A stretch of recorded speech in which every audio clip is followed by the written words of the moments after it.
What's going on? We're here to have some fun. The F1 season is over.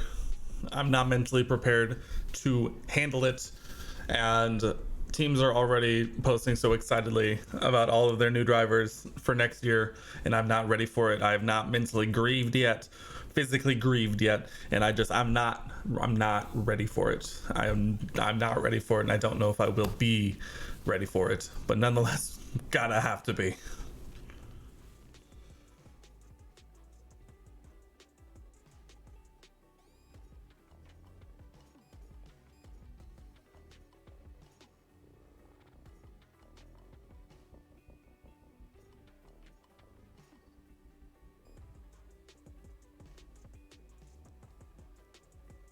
The F1 season is over. I'm not.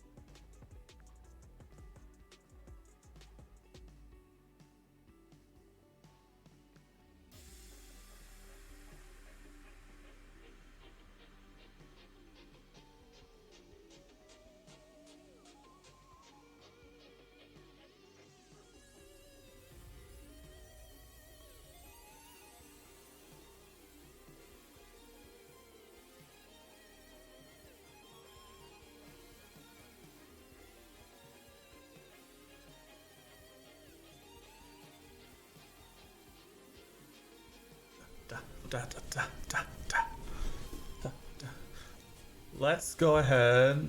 Honestly, let's just go ahead and like jump straight into it because we are in round 18 of 22. So we have 18, 19, 20, 21, 22. That's 5 races left, and I don't know if I want to try and do them all tonight, but I at minimum want to get at minimum 3 done. And if I could get to 4 done, then that's like even better. Because then Wednesday we'll likely wrap up season 2 in the off season, and then we'll jump straight into season 3 and our big push from there. But we'll see how tonight goes. But for now, currently P6 in the standings, coming off of an okay race, but nonetheless we have Suzuka up next, and we have some things we need to take care of. We are very well aware rather that it was a very difficult race around Singapore. It was definitely not our best race, as Singapore rarely is, but nonetheless we have to make some continual pushes. We have some things going on, we have some research, we are 100% dedicated into next season, and so we're going to be making a big push next season, and we're effectively just giving up on this season for sure. But our race preview and our race prep, we'll go to race prep. You want us to reach Q2, huh? I don't know if I can like guarantee any of these things, so we're not gonna touch it. What we do have is $20 million, and so I want to look at what we can do here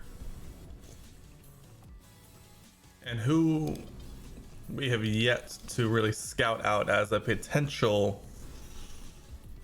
We're still scouting out potential replacements for Kevin going into next year. I know Fernando could be a good one. We'll go ahead and scout Fernando. I'm debating. I keep going back and forth on getting someone who is young and can grow, or going for that like established really good guy already. Like maybe Valtteri is a good one. Who knows?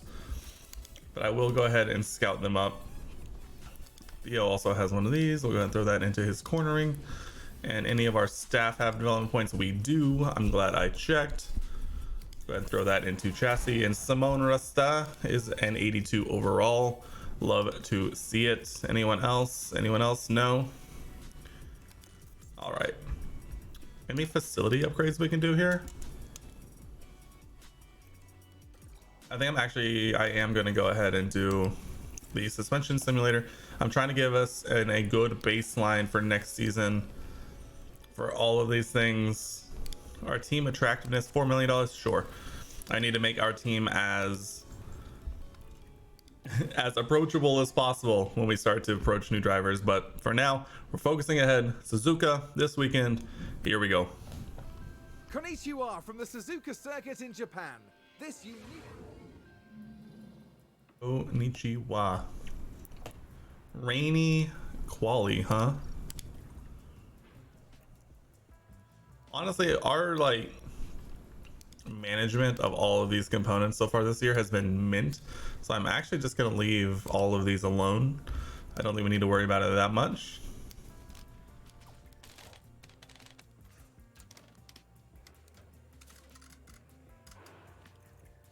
For 18 laps.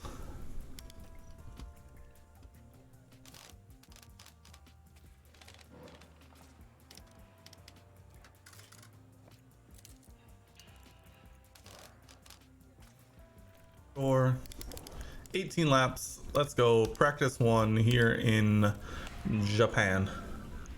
Radio check, radio check. I'll likely just do practice one, try and get their setup confidence as high as possible, and then just simulate to quali.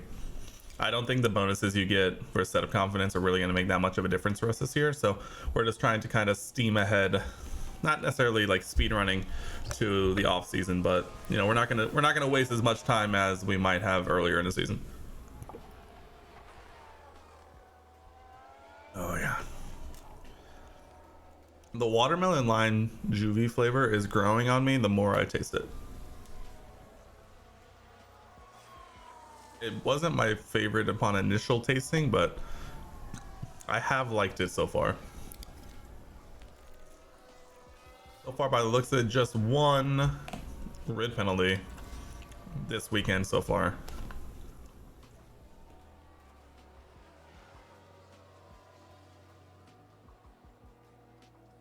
It seems like grid penalties are less and less this season, as I think we got you get an extra one in this one, which is why we start with one more than we did in season 1. What's your thoughts on coming in or doing any more? Go ahead, come on in. I felt quite good. Copy. 67% from Mick already. Wow, the optimal cornering line already.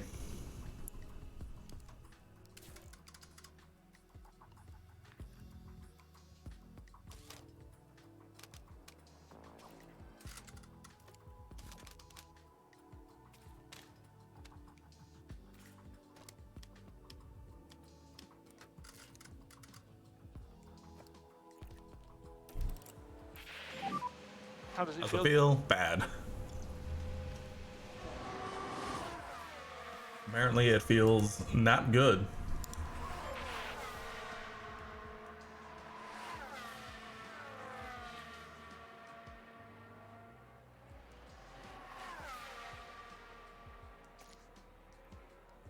Oh, we're on one. Okay.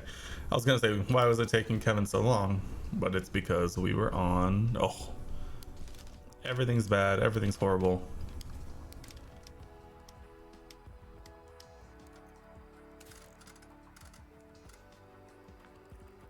Try that.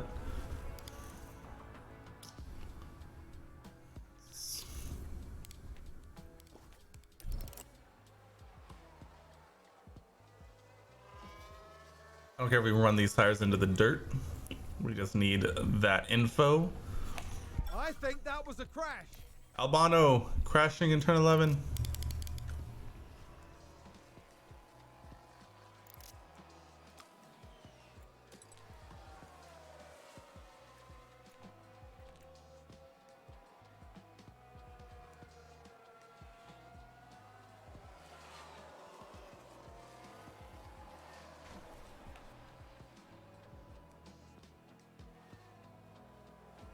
The waiting is my favorite part.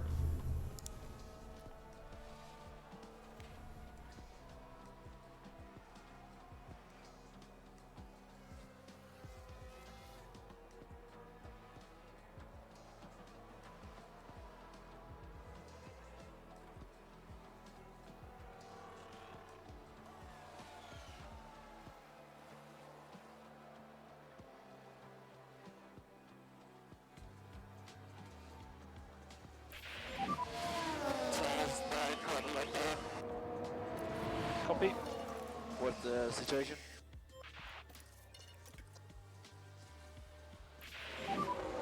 There's confidence in the rear. Copy. Literally just give us that last little bump and you can come in. It's literally all we need.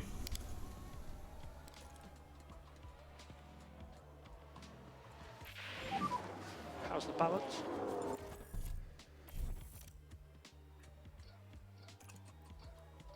$66. All right, that's fine.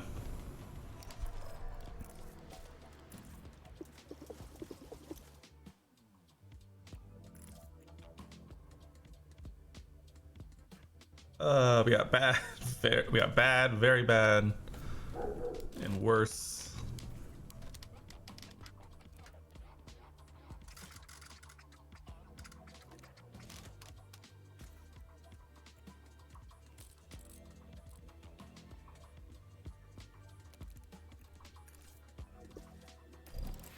Or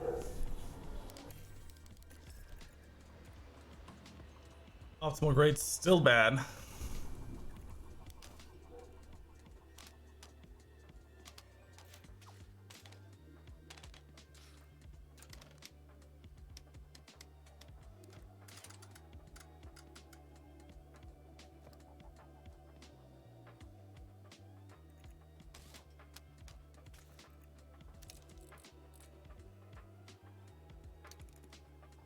Sure, let's try that.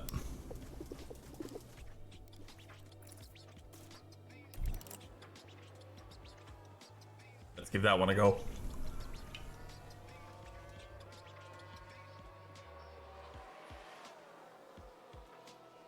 Someone's run wide.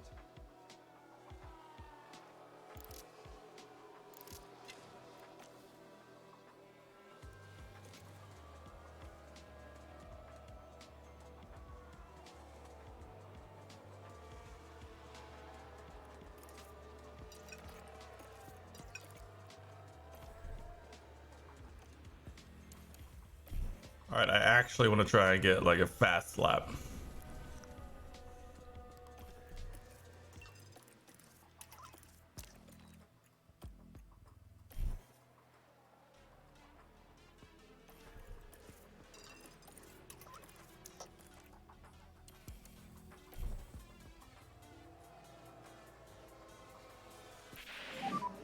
Good session. Hey Mag and Mick, top of the session. Let's go.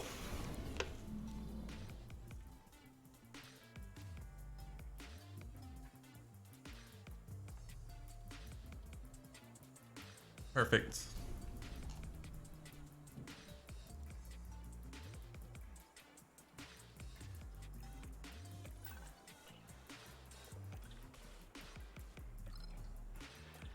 All right, we're just gonna go ahead and we're gonna sim to quali.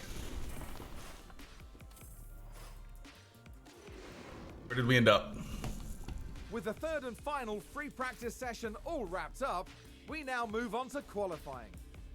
Excitement is really picking up here today, the anticipation continuing to grow within the paddock.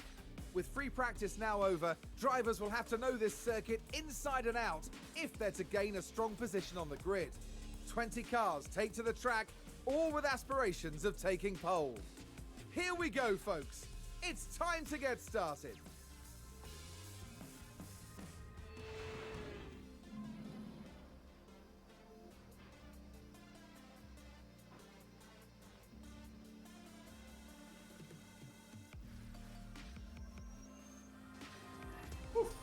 Valkyrie flying. P15 and 17 sounds about make with a 95% confidence. Wowee. That's a mood. I mean, yeah, let's go. Manage Q1. We're gonna pause immediately. Radio check. It says no rain. We're gonna wait and we're gonna see.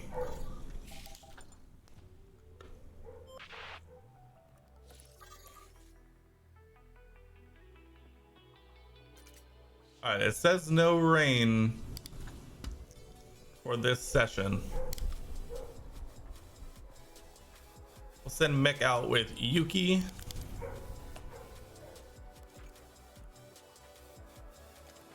then we'll send Kevin a little after. Trying to hopefully catch a bit of a gap. Oh, Alonso, you absolute fool. No one else leave. All right, we're gonna catch Perez, but ugh, Mick got held up so bad. Kevin goes fastest, but he also encountered a bit of traffic thanks to Perez. Hopefully we return the favor at least a little bit. Apparently not enough. I want to refuel Mick and send him again on the same tires.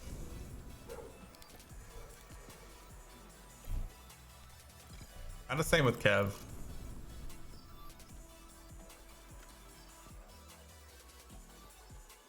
Just to send him out again, just to see if we can improve it all on the little bit of traffic we sustained there. Oh, of course Albon gets in our way immediately again.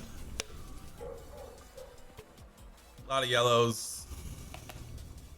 Yellow green though. Baby improvement for Mick. All right, Mick at least improved. He improved a little bit. Kevin didn't improve by much, but that's okay.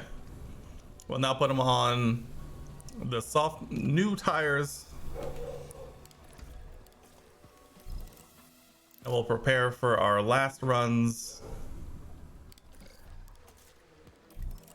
Honestly, our pace doesn't look too bad, so I'm not feeling too bad about it. We're gonna go last again. Last like normal, I guess I should say. We'll send Kevin first, then Mick.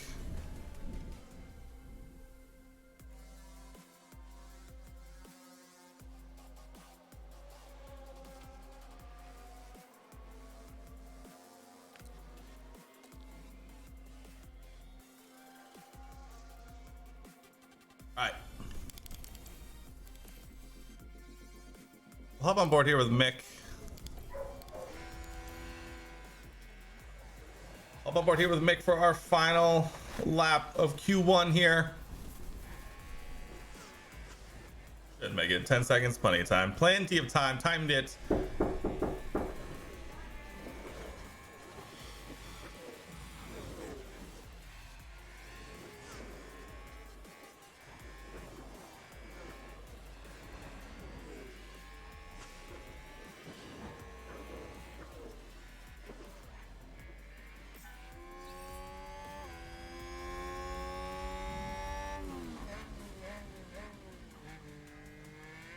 All right, someone knocked at my door.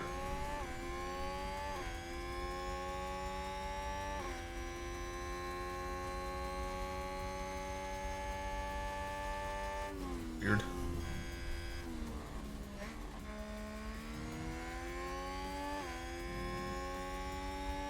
Wish I knew why.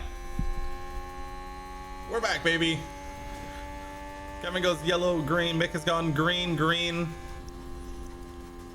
Rounding it out here. Kevin is safe unless the Mick knocks Kevin out. One of our drivers is through. And it will be... Oh, Kevin Magnuson makes it through to Q2 by a couple of tenths.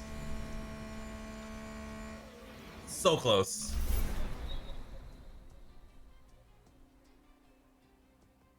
Nice try, Mick. Nice try. Someone ringing my doorbell really threw me off right there.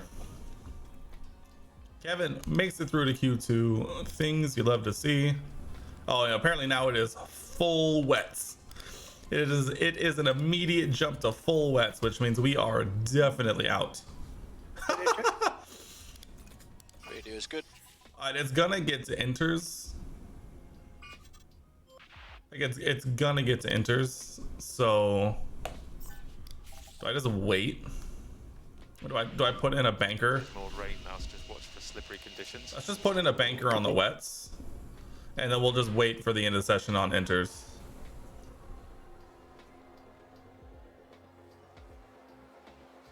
Wow, we got like zero chance to do any kind of like shenanigans. We held up by almost, you know. Verstappen immediately puts...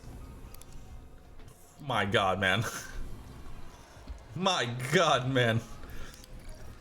Hey, yo, the fast teams do be fast.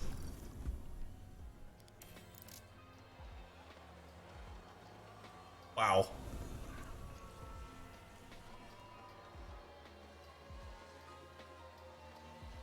What a session, huh?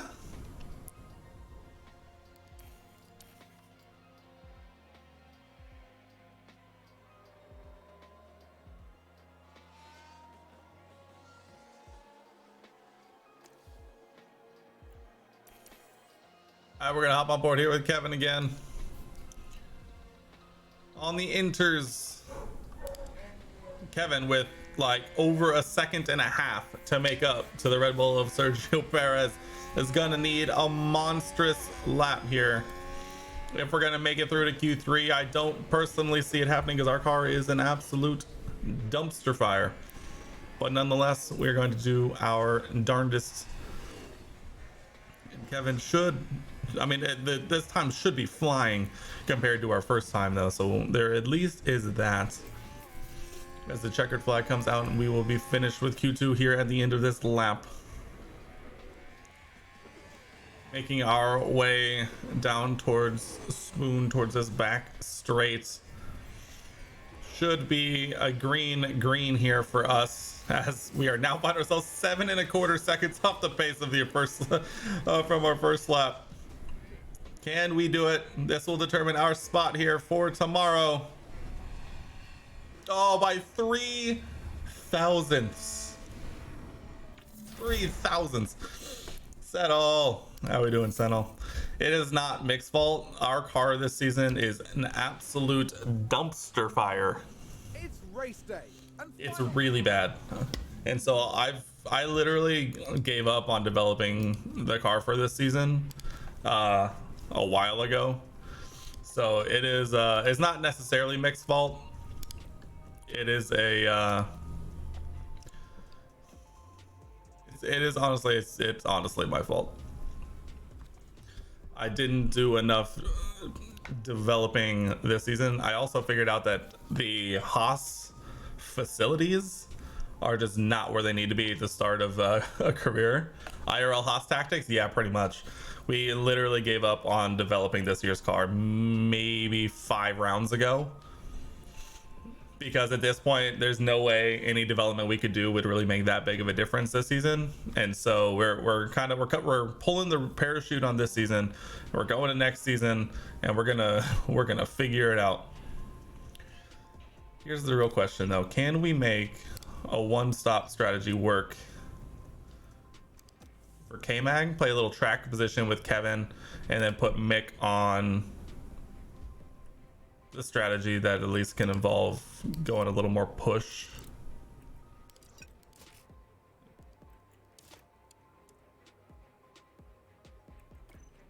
Something like that. Maybe play a little track position. Regardless, this is going to be a tough one, mainly because every race is a tough one. But let's see what we can do here. Now we should have good weather for the race, and that will be welcome news Softs. for the teams. Can't see. There we see Kevin Magnussen. Kevin Magnussen. Get ready. It's the A lot of Japanese Grand softs. Prix. Lot of softs.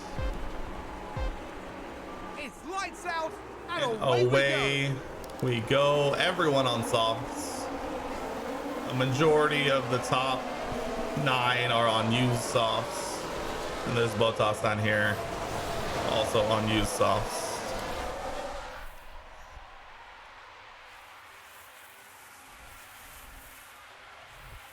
Come on, Meg, let's get around the Williams.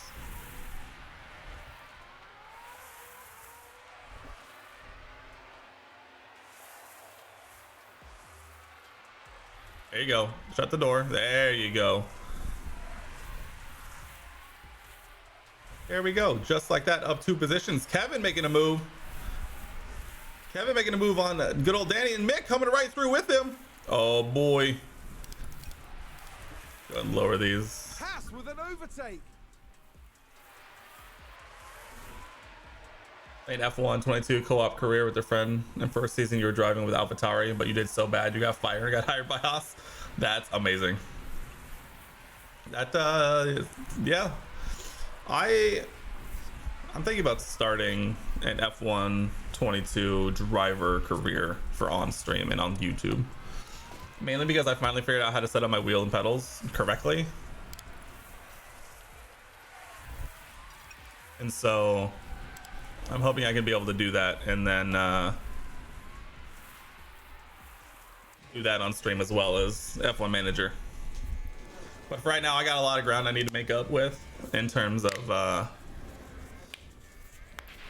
YouTube. So DRS will be plus active. I'm agonizingly close to finishing season 2, and I'm so excited for season 3 because boy, it can't get any worse.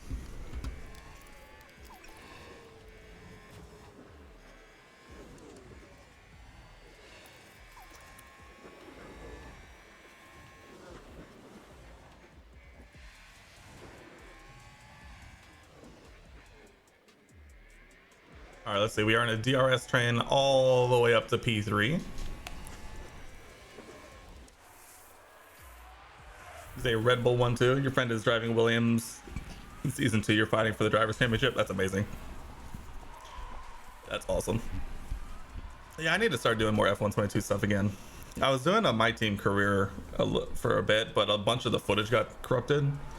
So Gunther could be proud of you. That's everyone's dream, is just for Gunther to be proud of us. All right, Kevin, we're losing touch here. What's going on? I know our car is slow, but it can't be this slow. I got the Logitech G20. Copy that. Mick. Let's see what happened there. Right, watch this. There's Schumacher. They've gone wide.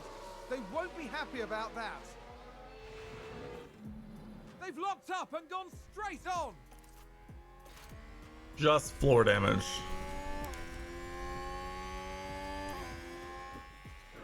Oh, Mick. Oh, someone else. Yuki. Yuki also running wide. They've Get by him, run Mick. wide.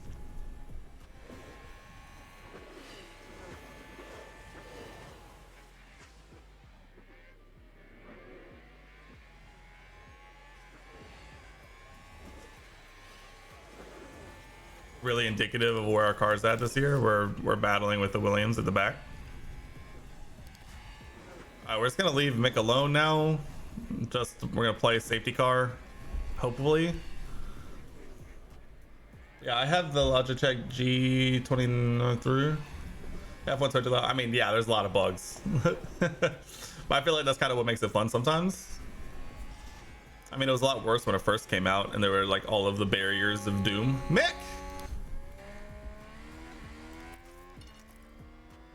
Oh, wrong way.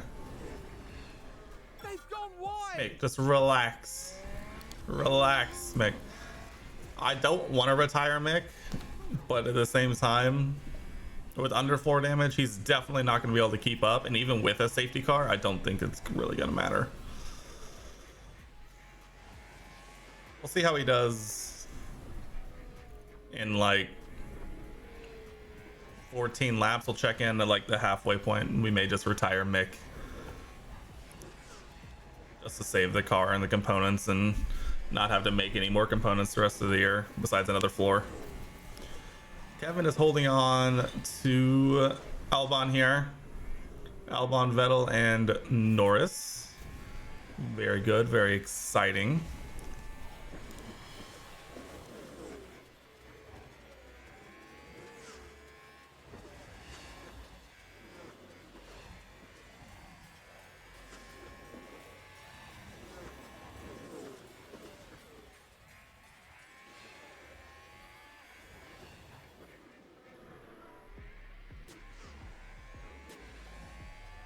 Okay.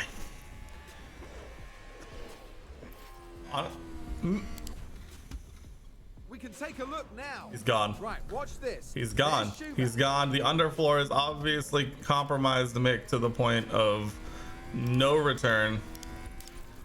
Get out of here. Save the components. Save the components. We'll move on. Home race next week. We'll be okay. We need to retire the car. We had a water pump leak or something, so we had to retire Mick. You did a sprint, Imola got in first, did a medium and hards on the race, and last 3 laps we got a warning that you needed to keep up the tire regulations. I was like, what focusing? When I came to the last lap, you got disqualified. Oh, so it didn't recognize your stop. I haven't seen that one yet. When I played my original My Team, I don't think I got that many bugs. Of course, it's been a while since I have played it, so I don't know if there are any new ones. I haven't really kept up, per se, with new bugs or anything.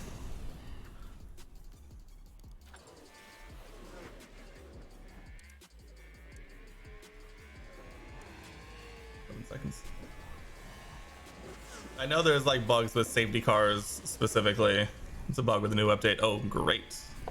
Perfect timing. Honestly, I think bugs kind of make the perfect clips to post online anyway, so I'm kind of down. I know I've seen bugs with like the safety cars and things like that. Crash Hamilton? Oh, Lewis! Oh, an absolute disaster. Let's have a look. Now watch this. Lewis Hamilton involved in this one. Oh, the huge lockup. Oh, you hate to see it. Collision there. That's very unfortunate. Uh-oh, Lewis. The team are really disappointed with that. I would also be very disappointed if I had to drive the W13, so there's that. He doesn't even drop all the way out. That's hilarious.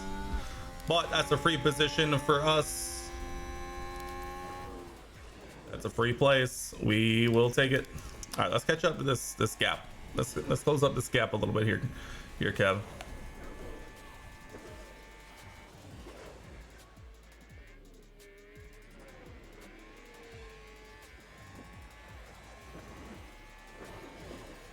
Hamilton box.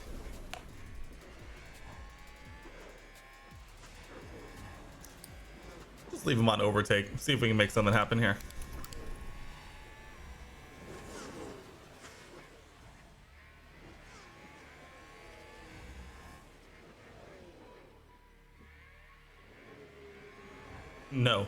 No, our car's acceleration is not it, apparently.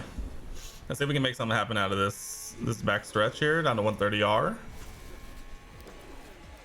Nope, apparently not. Go ahead and just lower that back down. It's not what the engineer meant when he meant hammer time. Agreed. Hammering the wall time, maybe. Or are we off? We're still only 11 seconds off the leaders. I think doing a one stop here may benefit us the most, especially if we can kind of get dragged along with DRS. Nailed it. Just like we drew it up. when our tire delta is looking pretty good compared to the front group. I have to imagine most of the top 10 are doing a 2-stop based on the fact that they're going to have like no tires to do a 1-stop. So I think doing a 1-stop here may actually come to benefit us if we can hold on. Kevin, if we can hold on. If we can just kind of hang out in this little group, I think we may be able to play a little bit of track position here and hopefully utilize it down the stretch on the mediums. It's a, you know, it's a tall order, but I think we can do it.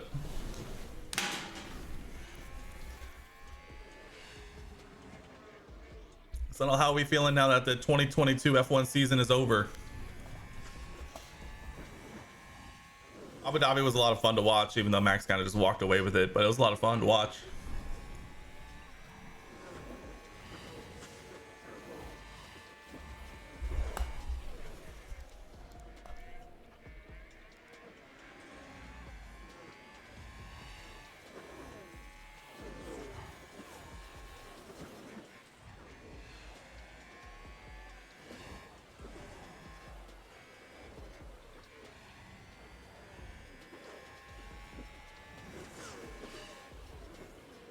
Heartbroken.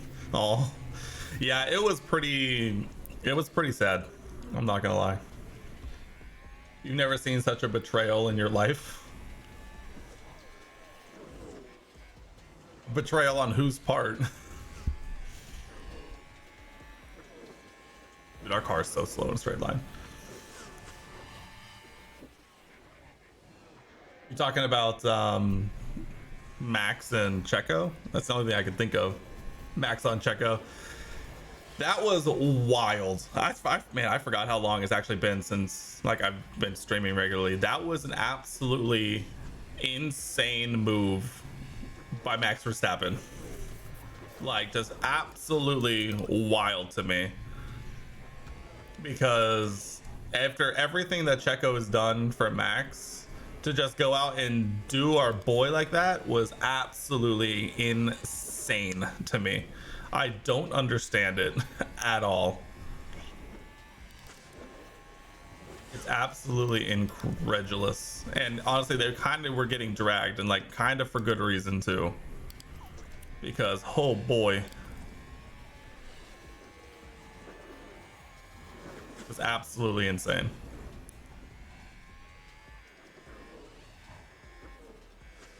We're kind of falling out of here. Don't really have the ERS to really push it, but I kind of need to. Yeah, the Max on Checo thing, the Mercedes dominance in Brazil was also just absolutely wild. Definitely didn't see that one really happening going into the week. It seems like Mercedes finally figured out something in terms of at least that one race. Honestly, I think they did a lot better in Abu Dhabi than I was expecting as well. So that was absolutely like crazy. Yeah, there we go. First pit stops coming in.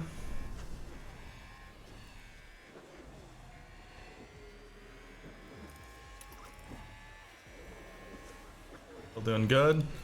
Still on track. Still on track.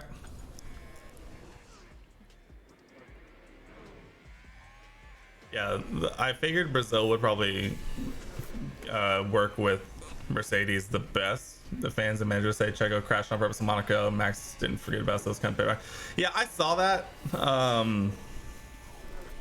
don't really have too many opinions on it, to be honest.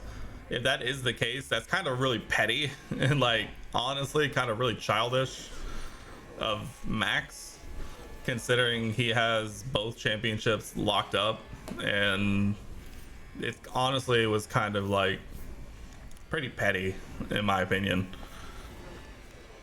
I don't know if there's any way to really prove that Checo did crash on purpose, but I mean, even so, when you're a world champion by 100 and whatever, how many points he ended up winning by, that's just like, that's crazy to me.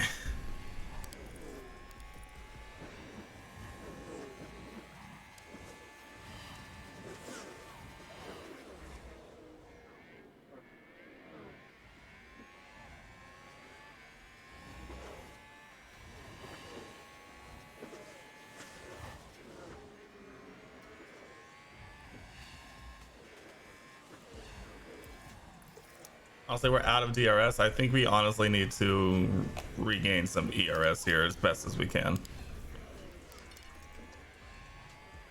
Oh, Chaco crashes on. Yeah, exactly. That's what I'm saying. Like, he crashes on purpose to secure third.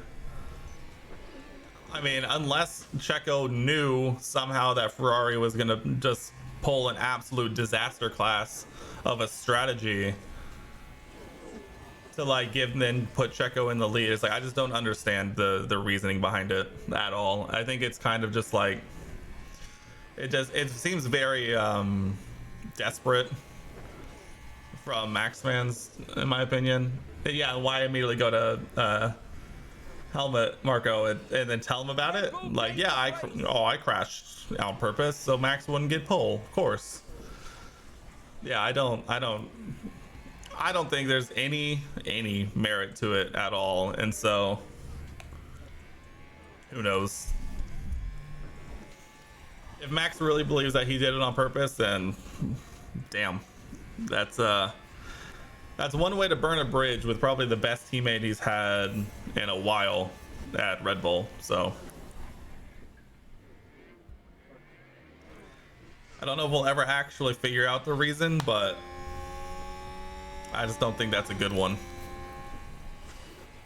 Yellow flag, safety car. No. Oh, we've had a spin. Joe spinning.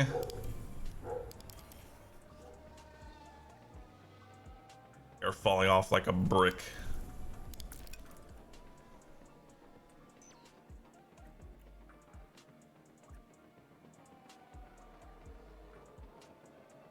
Trying to think of our best strategy here.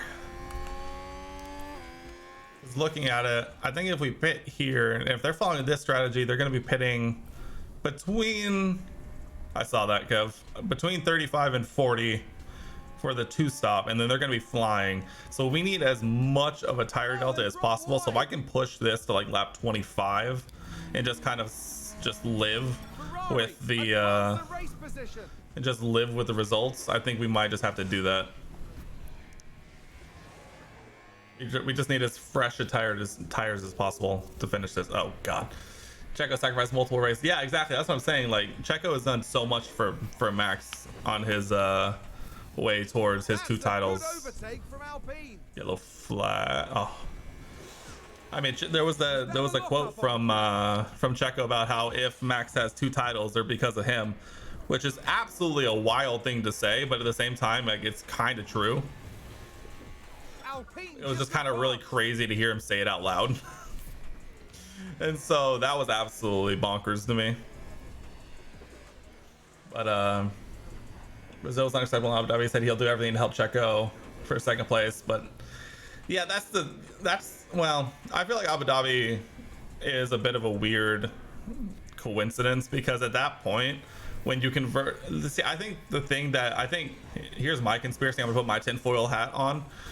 I think that Red Bull switched Max to a one stop, one to secure the win, and two to put him and Checo on separate strategies so that they don't have to ask Max to do anything to help Checo.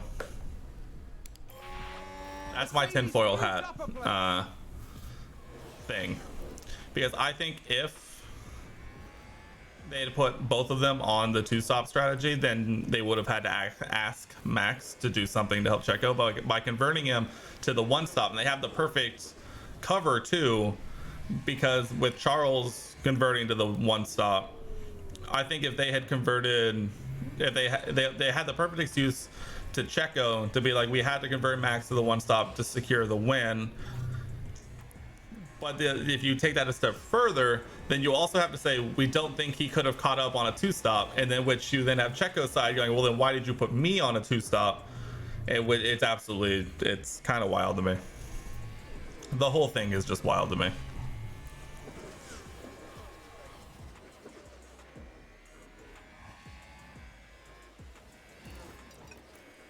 I Kev, box this lap.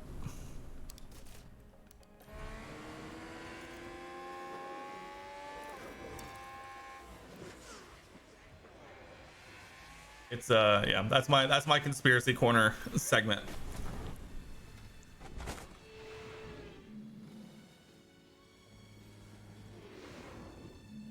Alfa Romeo. The absolute indignity. It's a collision. Oh, and that's a crash.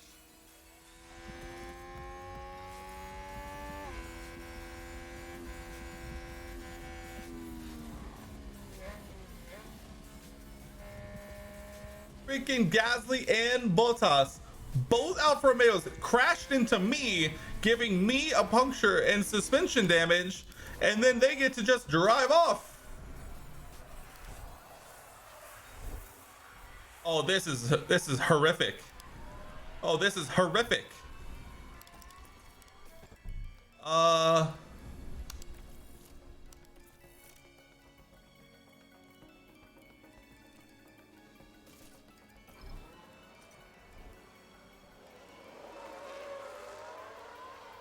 Our season's already in the dust, and then they go and pull this on us. Oh, this is rigged.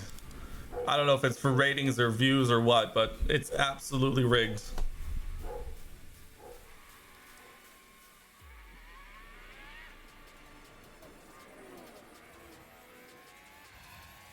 That's horrific. And they both just get to come out.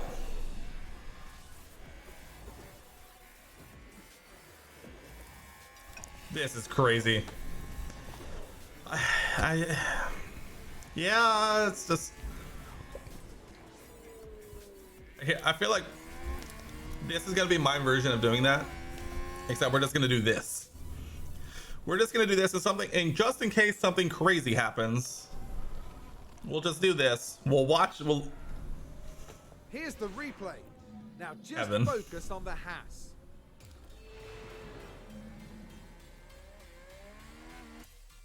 All right, if he spins or something else again, we retire the car and we go next. This is absolutely wild to me. Mick crashed of his own accord. Let's take a look at the replay. What is happening? What is happening? I hate everything. I asked for something. I did ask for something crazy. You're right, Kevin. Just get in here. We've broken enough components. This. Oh God.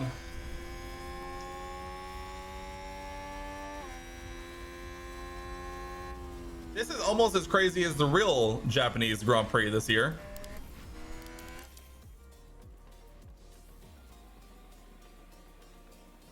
I don't know if I've ever retired both cars. I've never seen this view before. This is incredible. I've never seen this angle. They're just in the garage. This is awesome. Huh. I've never seen this view. This is incredible. I never would have seen this before. This is the first time I've retired both cars from a race.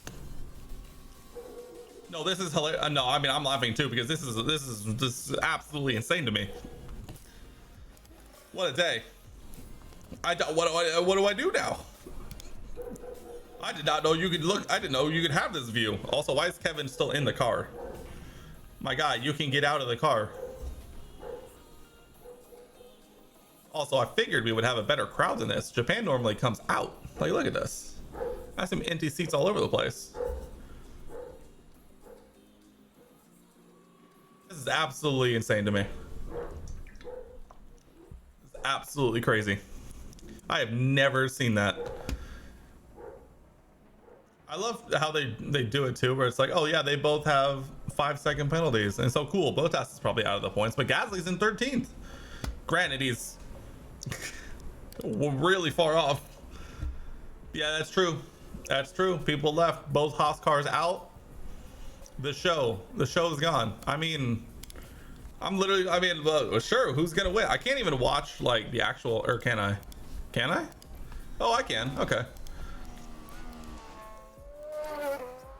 I mean, I'm not going to, but we'll watch the Leclerc Verstappen battle down the stretch, I guess. Russell also right there. Perez a full 14 seconds off the pace. Who's running wide there? Oh, Leclerc running wide. Who's gonna do it? Like we've had a spin. Lewis battling back up into P8, by the way. Verstappen pits from second. Leclerc running long, pits there, and does successfully overcut he prevents the undercut from Verstappen. But now Perez, our boy, backing up Leclerc into Verstappen. Oh, Leclerc gets around him. That might do it. The Ferrari might be on his way towards victory because Perez still has to pit. Or no, Perez is going to the end on the mediums, but the real question is how long can he hold on to the fresh softs of Leclerc? He's doing a pretty decent job at... Oh, yeah, absolutely. It's around the Ferrari. Ooh, what a battle. Oh, Verstappen is catching up too. Almost within that 1 second barrier. He's so close. He loses a lot of time. So, oh, he's in. He's in. This is going to get crazy. 2 Red Bulls, 1 Ferrari, and then a Merc way back here. This is literally like how the season has gone. 2 teams and then a Merc like 10 seconds behind them. Leclerc leads, 4 laps remaining. Leclerc leads from Perez, leads from Verstappen. Going in 2 laps remaining. Vettel, Sebastian. Here, we'll watch the last 2.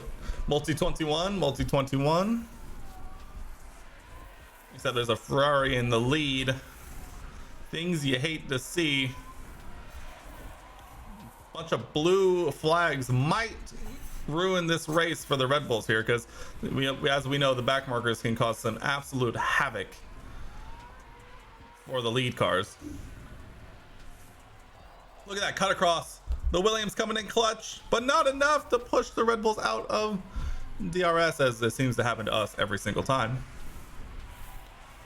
Leclerc, 2 laps remaining. Still leads a couple of Red Bulls.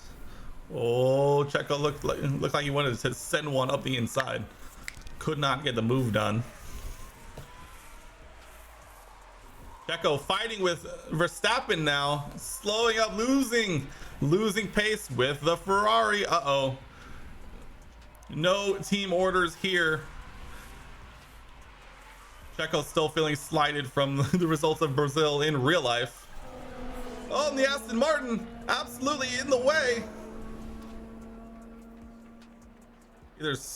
Probably either Zhou or Stroll. Oh, and that absolutely puts a pin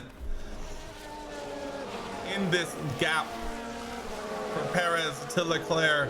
A full 0.8 of a gap here. The Red Bull are really good in a straight line, but that back marker might have doomed the Red Bulls. Perez now defending for his life again. We'll just shift the battle here as Leclerc looks like he's going to run away with it. And it's really going to be whether or not Verstappen can get Checo on the final lap of the race as we head down towards the back straight, towards 130R. Verstappen's going to try and go the long way around. Oh, not enough. Not enough into the last chicane. And Checo is going to hold off Verstappen for P2 on the podium. That was a great finish. That was a great finish to that race, considering both Haas cars are out already. What an absolute banger of a last few laps. Back markers kind of screwed Perez there out of a chance for the win, but Max really tried to almost send one around the outside of 130R, which would have been absolutely crazy. Would have been crazy. Checo, the Mexican Minister of Defense, successfully defends Max Verstappen on the soft tires. We have a yellow flag in sector 1 for someone. There's been a crash. Stroll crashing after the checkered flag or on the last lap? So this was the Aston Martin. Oh, Stroll, the race is over, my guy. Oh, huge lockout. This corner has gotten Nasty crash there. nasty crash. Nasty. What a race. What an absolutely wild sequence of events in Japan. Like, what absolutely wild sequence. Kevin, you're in the garage. Why are you here? Not much for Kevin Magnussen. Yeah, no kidding. We look at this. Oh, Lewis ended up dropping back down to P12. That's rough. Yeah, horrible day for Haas. What is that? Mick finished plus 47 laps and Kevin finished plus 26 laps. Amazing. Kevin loses 10th place thanks to Esteban Ocon finishing, what is that, 5th? Yeah, 5th. Kevin drops out of the top 10. Haas still a vice grip hold on P6 in the constructors. What a weird and absolutely wild day in Suzuka. That was crazy. Yeah, not smart tactics racing in the paddock. You are correct. But thankfully, we made no promises for this race, and that's $3.8 million in the bank. And our side pods research is done. Dude, our car's gonna be flying next year. Our car part test center also complete. Dude, we're flying. We're gonna be absolutely flying. A difficult race. You don't say. You don't say. I don't think we have any. It starts in 14 days. What do we have going right now? That's gonna be done in 40 days.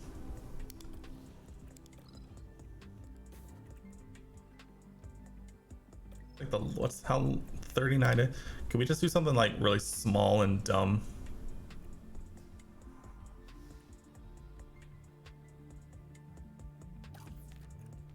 Zero, sure.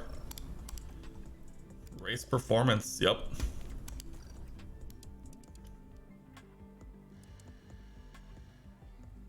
We make it in 25 days. We might have something. Well, it'll be ready for Abu Dhabi. Do I really want to do normal? Sure, let's bring up one last thing while we're waiting for a new ATR period to start. I still am reeling over what just happened in Suzuka, but we can't reel for too long because we do have the home race and everyone needs to focus up. Home race, Circuit of the Americas, coming up literally in 11 days. Oh, right, we broke a bunch of stuff. I know one. Yeah, it was one suspension. Wait, what did we just start making? I already forgot. We're researching a suspension. I will still make one. We need one of these. We need a front wing, right? Yeah, we need a front wing. And what was the other thing that we broke? Suspension underfloor. We made a new underfloor. I didn't make any.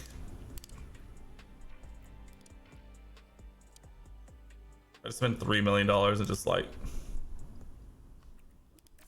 actually, here's what we're gonna do.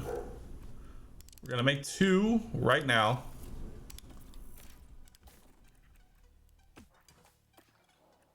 We're gonna make 2 more regular. Genius. Boom. We're flying. Bring in the upgrades for the home race. These upgrades are definitely, they're going to be what puts us over the top here. 100%. Guaranteed.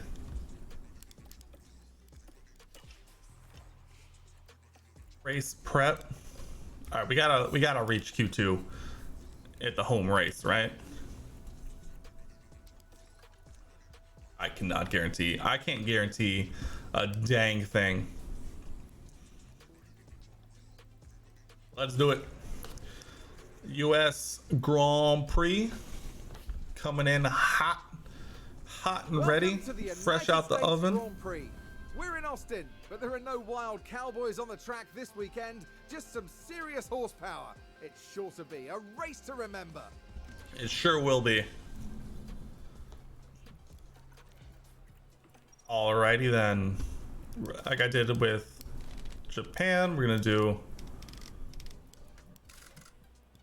one of the practice sessions and then simulate the others, primarily because I've already mentally moved on from this season, and so realistically the bonuses you get are not going to be as beneficial. Although the last around Japan, the computer did get it to make to 95% confidence. So there's that.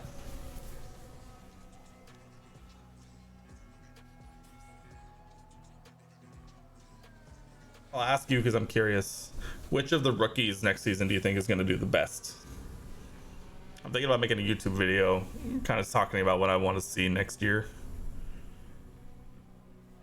So I'm really, one of the things I want to like, I'm looking forward to the most is seeing which of the rookies is going to do the best. Joe out already, less than 10 minutes in. Virtuals. Keep going.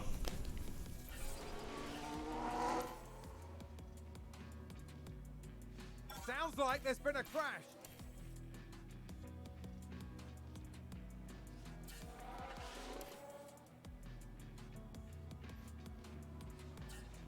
I would say Oscar is considered a rookie, yeah. I would say here's all the people I was considering as rookies. Oscar, Nick DeVries, Logan Sargent. That's it. Right? Ferrari's the same, Red Bull's the same, Mercedes is the same. Alpine is getting Gasly, not a rookie. McLaren is getting Piastri, is a rookie. Alpha getting worse and worse now. is not getting a rookie. Alpha Tauri is getting Nick, which I consider a rookie. I think Nick is the one that has Hulkenberg, definitely not a rookie. Yeah, Hulkenberg definitely not a rookie. I think the one that is going to have the most expectations, I think the one that it should do the best is Nick DeVries, mainly because he has race experience already.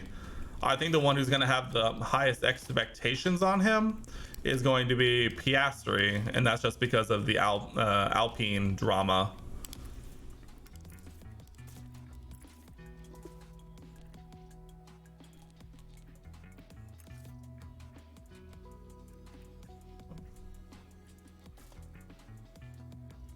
Can't do seven. This can only do 17 laps. Woof.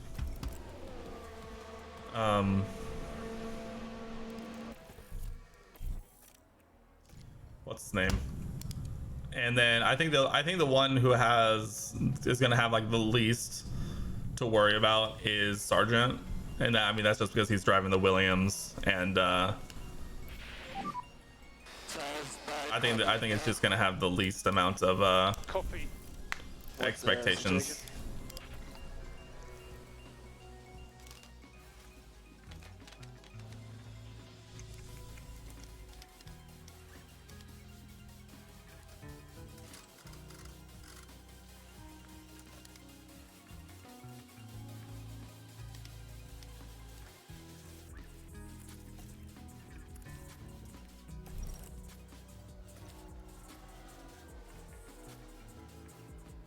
You're worried about Gasly and Alpine. I think, and I believe this wholeheartedly, I think if Pierre doesn't have a good start to 2023, I think he's out of the grid, off the grid, very soon after. Or he's only going to be getting bottom of the grid kind of like seats. I think this season he struggled so much in an AlphaTauri. And granted, the AlphaTauri was not necessarily competitive at all this year, but I think his opportunities are slowly declining. I think it'll be really interesting to see what he can do in not a Red Bull seat. But I think that's one of the more interesting things going into next year for sure. I think he'll. I don't know. It's hard. It's hard to say. I think it'll be one of the more interesting storylines to watch. I think that's pretty safe to say.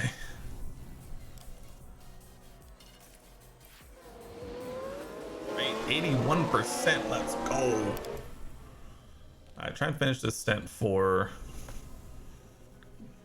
track acclimatization. Alpine reliability is the worst we've ever seen. Yeah. Oh my God, that was so bad. Freaking Alonso having to retire. Like immediately after having to retire, like the week before was just, or not the week before. Was it the week before? No, it was in Mexico. Like the Yeah, the reliability of the Alpine is absolutely insane to me. There's a spin. Fuck on spinning. How does it feel? 80, let's go.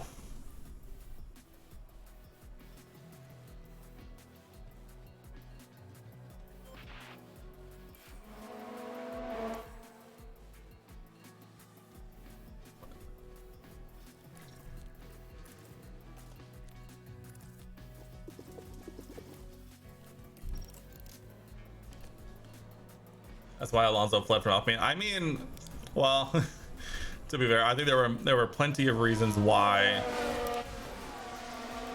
Alonso left Alpine. I also think I think someone's run wide. I think Aston Martin is going to do surprisingly well next season. They actually had some pretty decent results, and you can kind of tell that, like, if they get the right person in the car, I think they can do some decent things.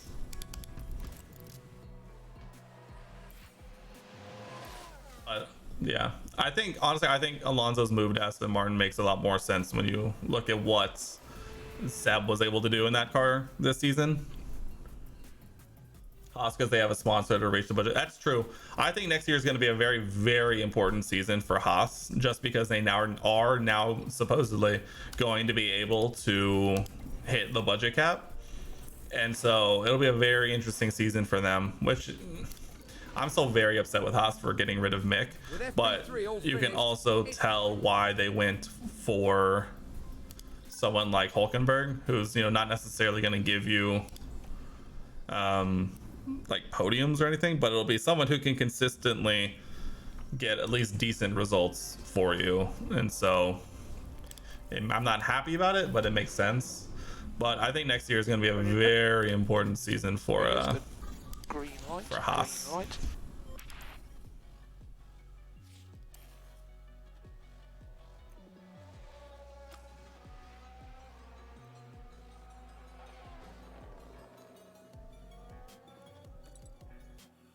I know Nico's underrated, but I don't think I have a problem with the fact that it's Nico. I think I have a problem with how Haas handled Mick, because it seems like everything that they were going on about what was wrong with Mick, like there was that quote from Gunther about how, like, what's Mick missing, and he's like, years of experience. Well, it's like, okay, obviously, like, you knew that going in that he wasn't going to have a crazy amount of experience. He obviously was going to be a rookie.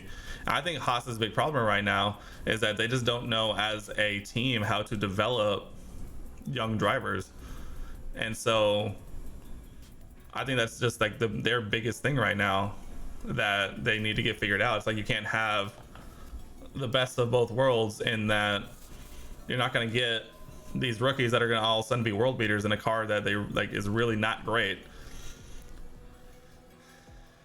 And so, like, they're blaming Mick for not having experience when they know that he's not going to have experience, and he's going to have young rookie mistakes. And so I think that's it. I think him in the Alfa Romeo would have been a very interesting. I'm interested to see what he can do. I'm assuming I'm operating under the assumption that he'll become the Mercedes reserve driver, because I think, mainly just because it seems like it's heading that way, because it looks like Daniel is heading to Red Bull as their reserve driver, or as a reserve driver for them. So I'm hoping Mick gets a little bit of time in the Mercedes garage to kind of continue to learn and develop under I'm not gonna say use the term a real team, but at the same time I think it'll be interesting to see what he could look like in a year or two, not at a team like Haas, if that makes sense. I think, and here's my secret fanboy hoping, is that in a couple of years Vettel will realize he regrets retiring, and then Audi comes in 2026, a lineup of Mick and Seb. I think that'll be great, and I'm looking forward to it. I think Mick also in the back of his head has to be looking at that Alfa Romeo joining in 2026 as probably his next best chance, barring something happening in the meantime. as his next like big opportunity to like get a solid race seat.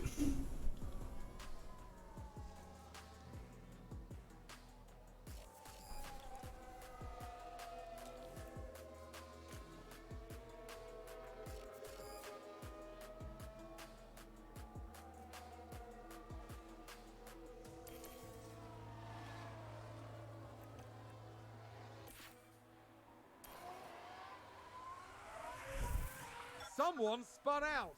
Verstappen spinning, ruining Haas's chances at a good time here. Seems to have been a lockup. Sonoda also locking up. Red Bull in negotiations with Ford Motors. Thoughts? Are they? I haven't heard anything about that. But it doesn't help that I haven't really been online recently. I think it makes sense because I think it's pretty obvious that Red Bull is kind of looking for another partnership for like supplier, like engine supplier, engine manufacturer. And so I think that could be interesting for sure. I'm surprised that their deal with Porsche fell through, honestly. But I think that's probably makes sense. I think that makes sense for Red Bull for sure. We'll see what happens. Go, Mick. Go. Oh, not enough. He did improve, but not enough. Mick out in 16th again. Oh, no engine penalties to save us either. Unfortunate. Woof, dude, these tires just get destroyed. All right, used set of softs to start. You don't understand why they don't stick with Honda? Yeah, that's the interesting thing. Like, apparently, I mean, they're obviously still the base of the Red Bull power unit is obviously just the Honda engine. And isn't Honda also like trying to get back on the grid, like officially with another team or something? I think I've seen people talking about that. And so it's like, obviously Honda still want to be a part of like a named partner on the grid. And so it's like, I don't understand why they moved away from it either, to be honest. Unless they think they can get a better power unit from someone else. Who knows? Maybe someone with better knowledge of the new regs that are coming in 2026. No idea. But that was very interesting. That was very interesting to me. I think, who was Porsche talking to now? Weren't there reports that like they were talking with Williams? Which I think could be interesting. I think I would be very interested to see what a Porsche Williams partnership could look like. Oh, Kev got all the traffic.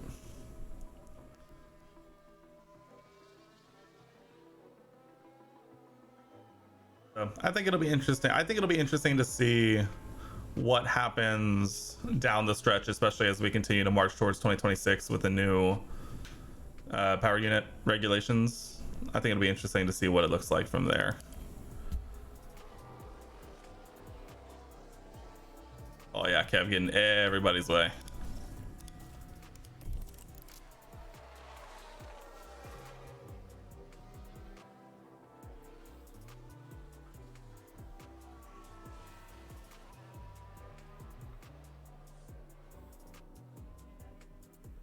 You think Red Bull will plummet next season? Here's what I think.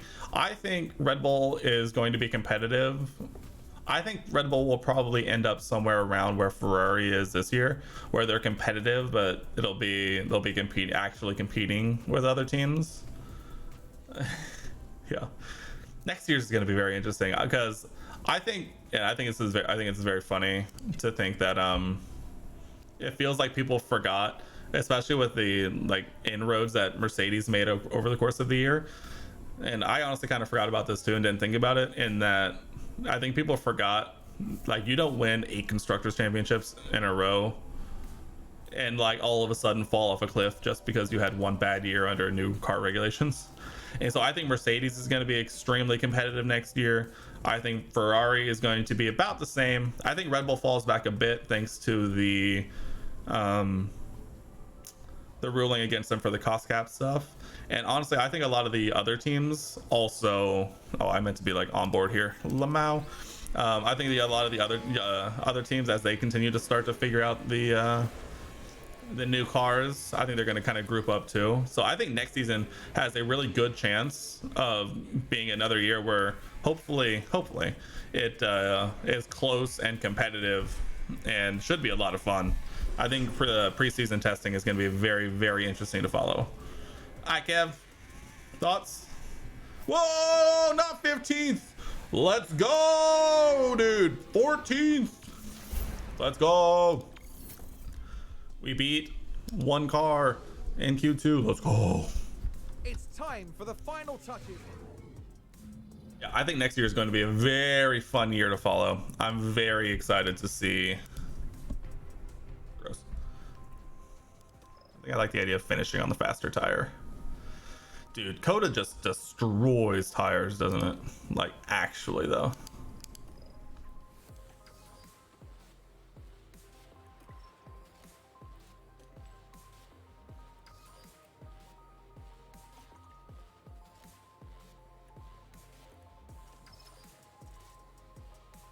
You want to see Haas fourth? I would love to see Haas fourth. I'm gonna switch Mick to this one.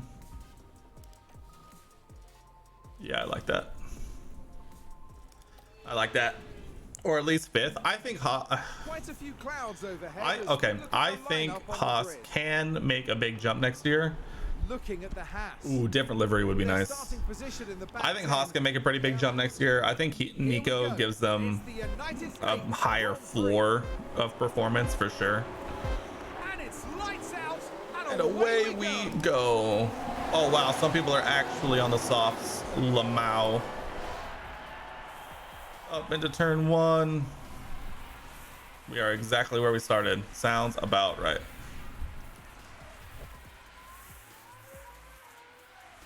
Worst livery past 2 seasons. I don't mind this livery. I think they do need to do something different. Oh wow, that Aston Martin is absolutely full scented down the inside.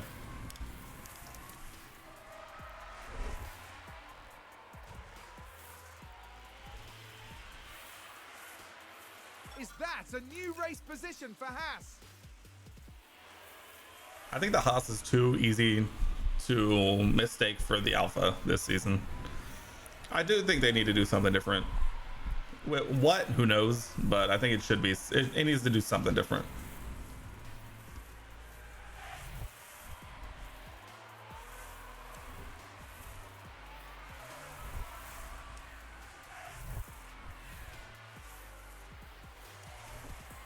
All right. Not too bad off right now. Honestly, I don't think I'm really going to micromanage much of this race. I think Tire Dag is going to play the biggest role here.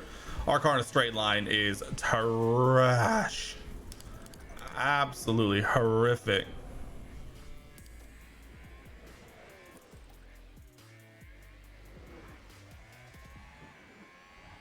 Oh my god. We're already out of DRS. No, we can't have that. We actually can't. We need to have DRS. We cannot fall that far off. We wait for car reveals in 2 to 3 months, something like that, right? I mean, testing starts in February, late February. I honestly, this is my first season following Formula One, and I even missed the beginning of this year, so I have no idea when they normally do like livery reveals. But I'm imagining it'll be around then, maybe the week before or something like that.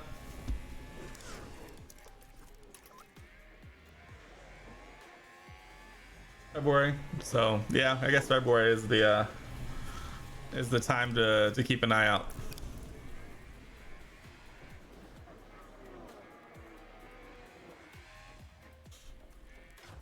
All right, Mick, we gotta close this gap up a little bit. Especially being in 16th, we cannot fall off this much.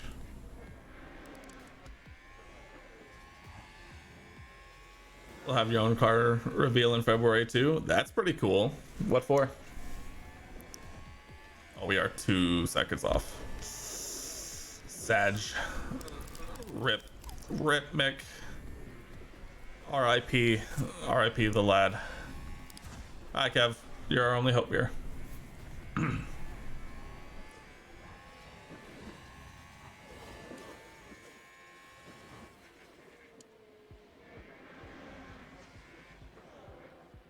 I was sitting right here.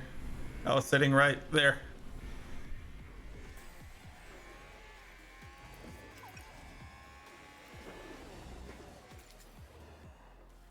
Our deck looking about as expected. No rain, no nothing, chilling. We just need to be hanging on. That's all we need. We just need to be hanging on. Aston Martin with a great play there. They've moved up a place. Yeah, like Mick is very quickly falling out of this one. Honestly, so is Kevin, because even on the straights, we're losing so much time.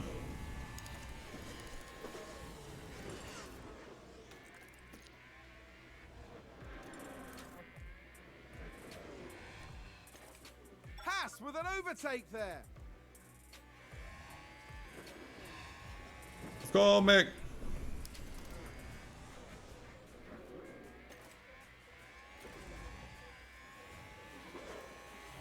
Can't really say what the driving clean air thing really says. One of your life goals is to buy a brand new car, and you're getting your car delivered. Let's go, dude. That's awesome.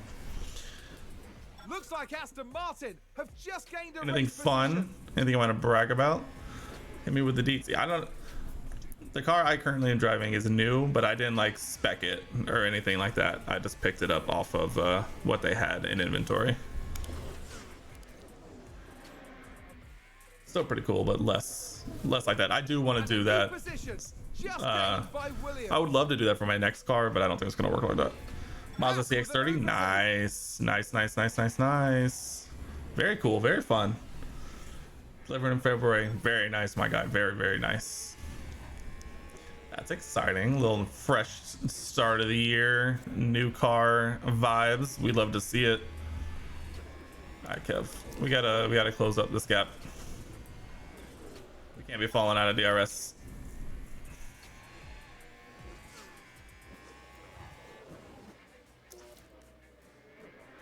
Yeah, no problem. It's really cool.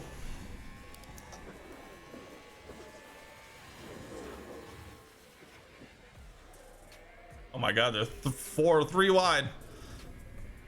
Everyone's here.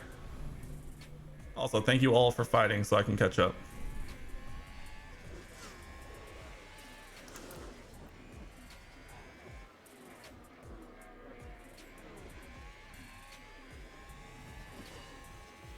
Jesus, we're so slow in a straight line. This is ridiculous. Nick, how you doing? Fighting the Williams, I see. We got full option every luxury contains. He said put it in. See, that's exactly like why I'll never understand the people who like go and order a new car from factory, but then get like the base model. Like we talk about all the time where it's like, why would you go out and like reach and like overspend on a car and just to get the base model when you could go like a step down and get like the maxed out version and get like everything? That's kind of where we're at. It's like the next time, like the first time I order a car from factory, it's like, oh, you best believe I'm putting like everything in there. It's like I get like, depending on the car, like getting a base model like is fine, but like for the one you're going to use like all the time, like put everything in there. Just like max that thing out and just really just like make it a good place to be, especially for like a daily.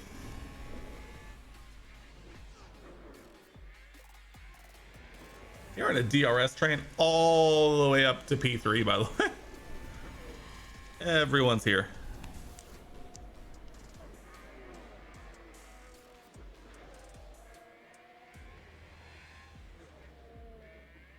Oh, looks like Ocon though lost a little bit of something or other. First round of pit stops done and dusted.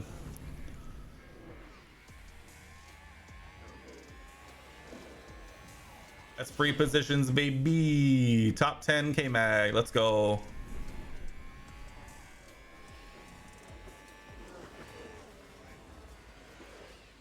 But they were probably doing the soft, what was it? The soft, medium, whatever it was. Was it the soft, medium, hard? So I think Kevin is actually in the best position here Because if we can stretch this medium and like just have them survive, even better. Also, Ocon's tires are about to explode, so we need to get by this Alpine immediately. I have to believe that he's going in this lap. No.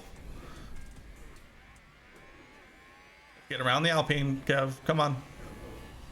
On the outside. Let's go. Through the S's. This was an overtake we absolutely needed to get done. To gain a few places. Mick gained 2 positions. Let's go. Oh, what is this? Kev. Get him. That was a nice move. This guy active. It's the newest engine made only by Mazda. Got the petrol provides with the price of the diesel. Of the diesel engine. That's interesting. I can't say I'm super up to date on my Mazda engines, but that sounds interesting. Oh. Let's go, Kev. Up the inside. Sounds like someone up. Let's go. No, Kev, not like this. Seb, you dirty dog. You're doing us dirty like that. All right, Kev. Get DRS and then go. Ocon is still not pitted with 27% tires. Oh, I totally missed that. I totally missed this. This makes sense. He has 27% soft tires. Like, what is he really expecting? Honestly, all of these medium runners that they just went on, I feel like they're really gonna struggle down the stretch because we're gonna have fresher tires pretty much the rest of the way. There's Mick. Mick into the points. Let's go. All right, let's go to work, Mick. Let's go to work. Let's put in some laps. Alpha Tower regained a place. Seb, I need you to relax, my guy.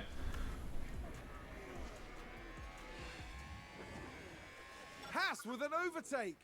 Let's go, Mick. Let's put in a little bit of dents there into Albon. Nah, Mick, huh? Woo! Oh, whoa, whoa, Kev. Hey, relax. Relax, Kev. Relax. All good. I will be here. Aston Martin with a great play there. Joe gets him right back.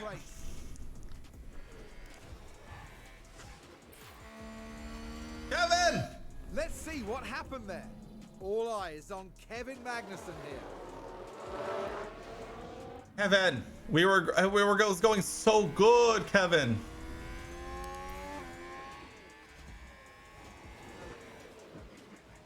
Like, apparently it's fine, but got a second and a half behind, but those tires did take a beating.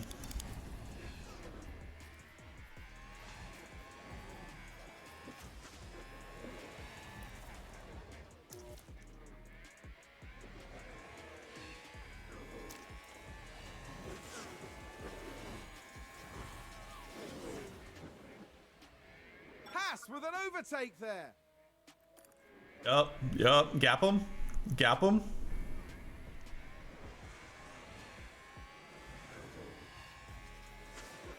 Beautiful.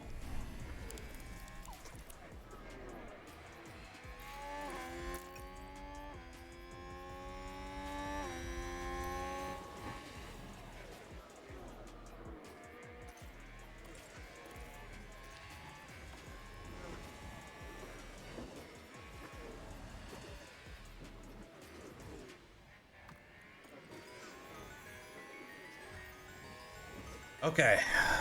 All right, it's fine. Everything's fine. It's fine. It's fine.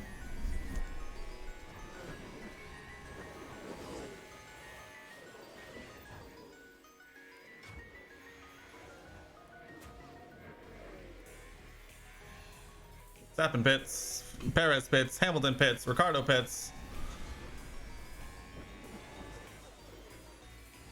Everybody's pitting.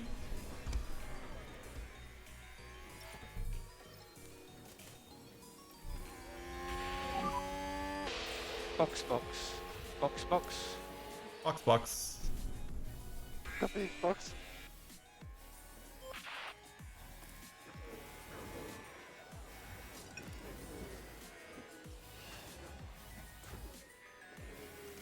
It's exactly what we should do. As soon as we give him DRS, we say, don't fight. Let him go with DRS.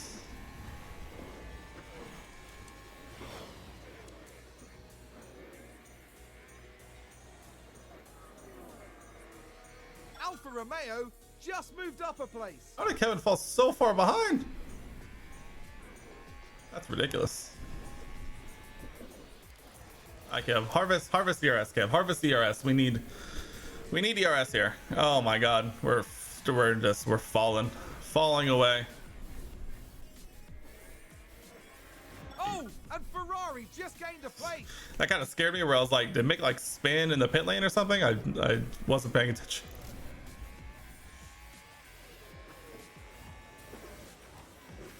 Red Bull moved up.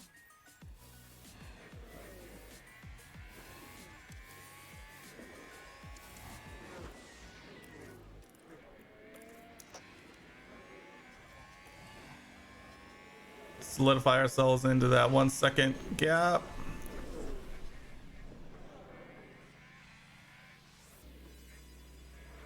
Right. Kev, how you doing? Stroll pits.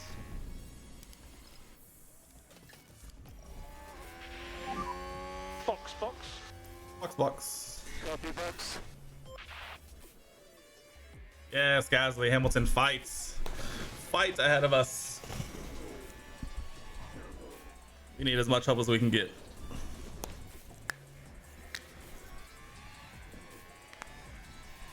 Dude, we are just so slow.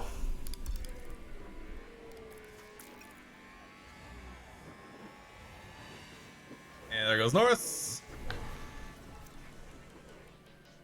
I just don't give... I was gonna say just don't give DRS to Daniel behind, but of course Daniel's already right on our ass.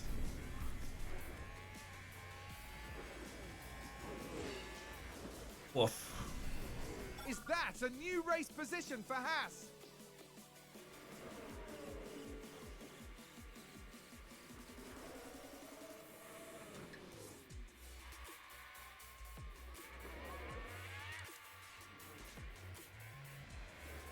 It appears that I may have chosen the wrong strategy. And there's an overtake from Williams. What a day.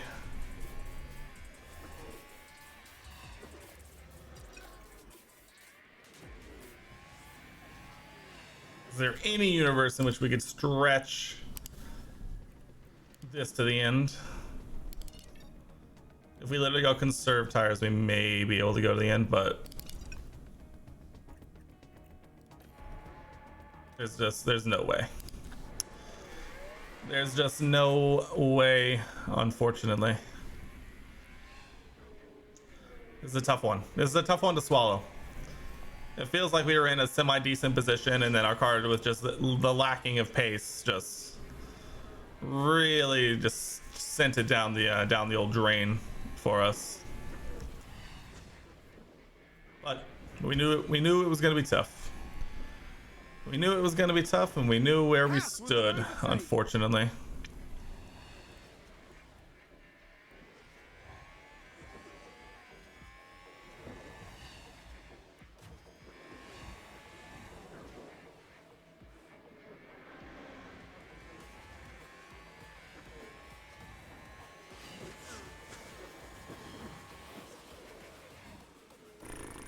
It's gonna be a long day around Coda.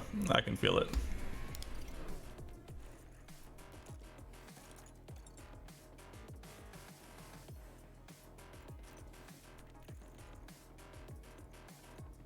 Yeah, it looks like like mostly everyone is doing the soft medium or medium. It looks like us and Stroll are the only ones doing the medium hard medium, more than likely. Haas with an overtake there.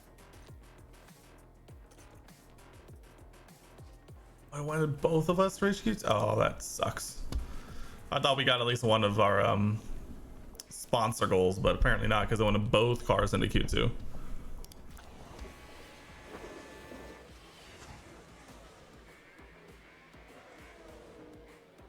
Looks like Aston Martin have just gained a race position.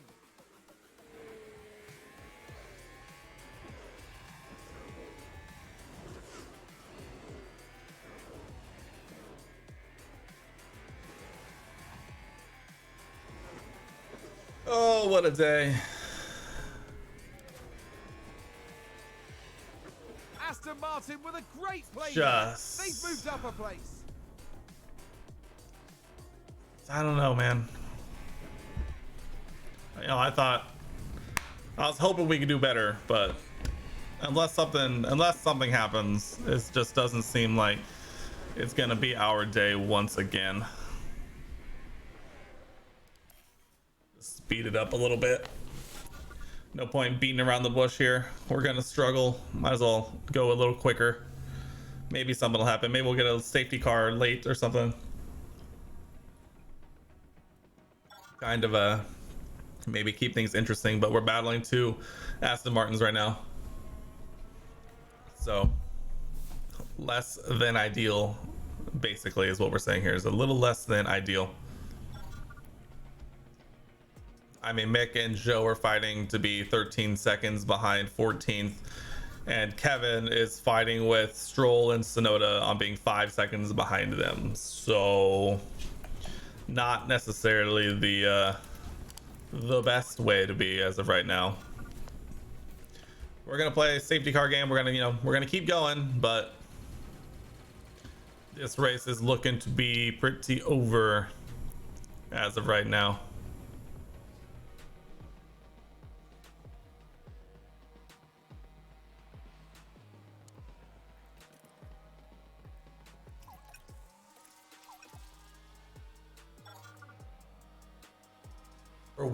We're almost 2 full pit stops away. 22 seconds. We are over 2 full pit stops away from the leaders. Love it. Oofa, oofa. I think we're probably likely going to be going for some fastest lap shenanigans down the stretch here to try and get something going, because fastest lap is one of our goals. So as of right now, that's kind of what we're looking at.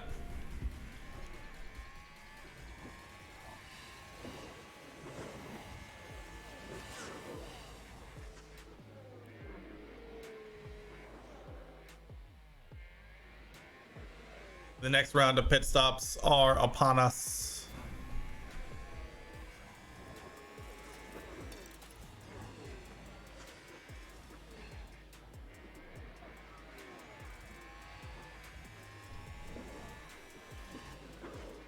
Ooh, oh, let's go, Mick.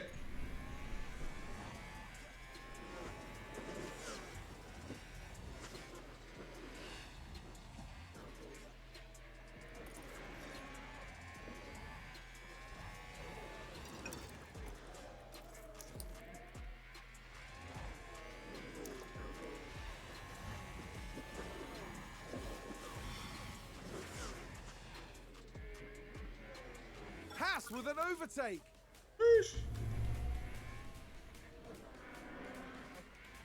Looks like Aston Martin have just gained a race position.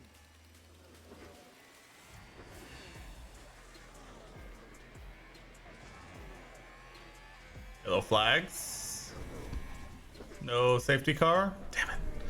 And that's the It's been a hot minute since we've had some safety car luck ourselves. It would be super nice if we could.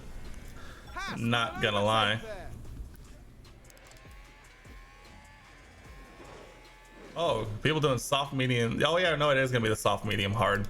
I forgot.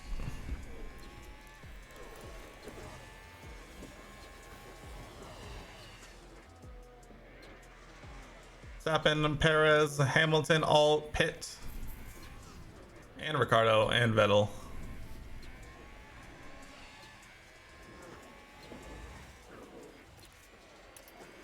I make push through all corners.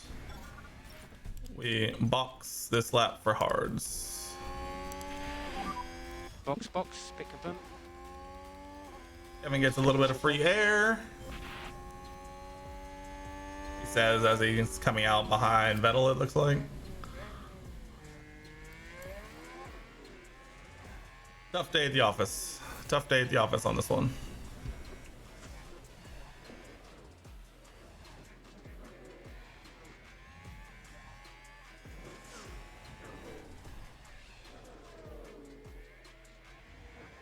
So we're so close to catching up to this group.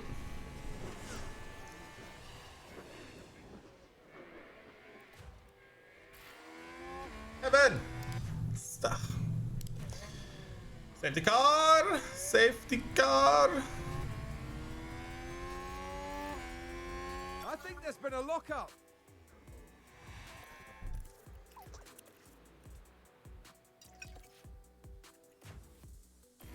Oh, Kevin. Watch Mate go down the pit lane, because why not?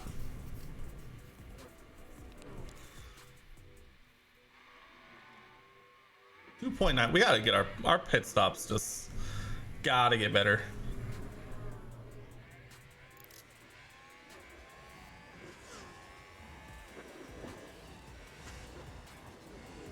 We do come out right on Joe's gearbox, so there's at least that.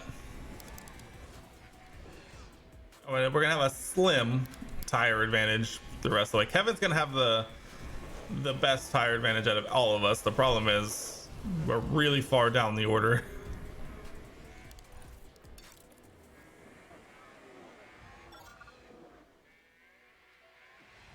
So there is that.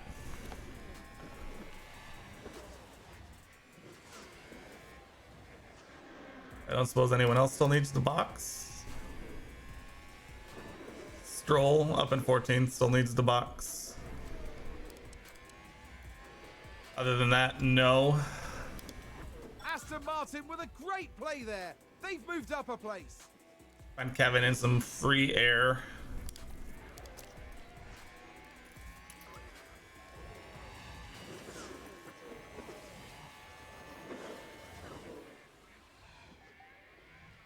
See if we can cut into this deficit at all.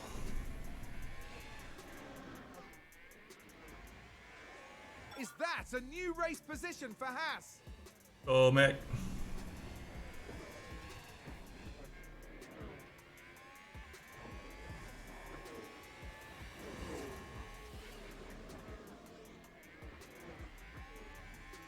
We were able to put a few tenths in on that lap. Let's see what happens if we do another one.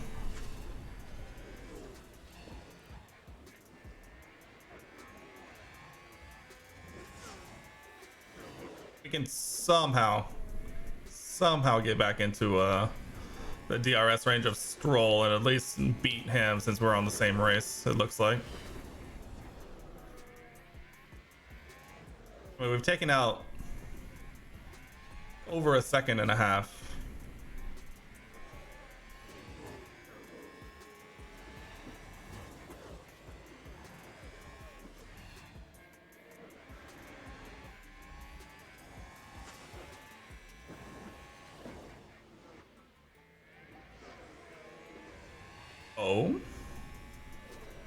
Oh, Kevin. Looks like Aston Martin have just gained a race position. Woo, Kevin making up like 3 seconds in like 3 laps. Things you love to see. I mean, Stroll's lost 2.25 seconds to Albon ahead, but at least we're back in around the same race that we were in with Stroll, so there's that. Haas with an overtake there. It feels like we're going to be going for some fastest lap attempts with Mick. Kevin, up into P15.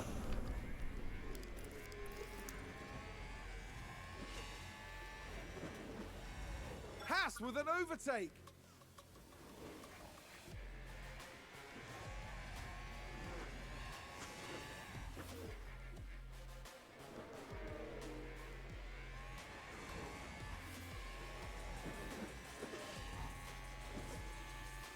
comes Stroll. Stroll doesn't get by. Let's go, Kevin. On harvest. Things you love to see. Things we need to see, if we're being entirely honest.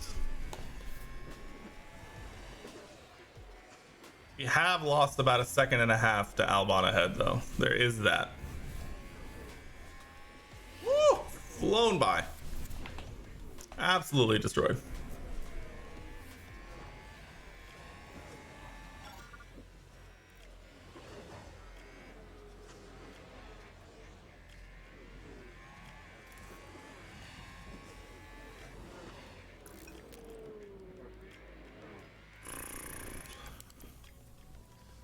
Speed things up a little bit because we are still just fighting two Aston Martins here. It's not exactly world beaters at the moment.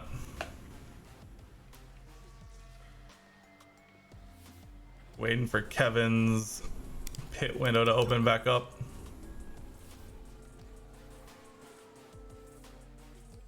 Aston Martin with a great play there. They've moved up a place.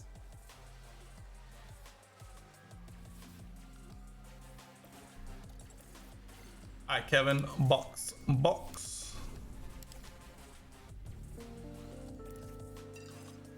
Roast these tires, Kev. Roast them up.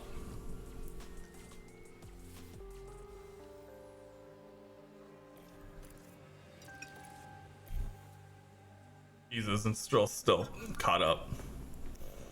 Oh, the undercut. Damn it. Is that a new race position for Haas? Go, Mick. We've just had a car run wide.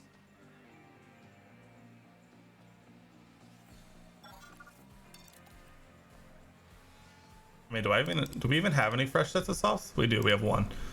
So we could pit Kevin. We'll likely pick Kevin. We'll just leave Mick, and Mick will finish where he finishes. I don't think there's anything wrong with that, but although Kevin is close to being lapped, so I don't know if we can, or if we do, we have to take that into account and not going for on lap 55 rather than 56 if we do get lapped, which we will if we stop anyway. So I'm kind of okay roasting these tires because we're more than likely going to be going for a fastest lap attempt with Kevin anyway.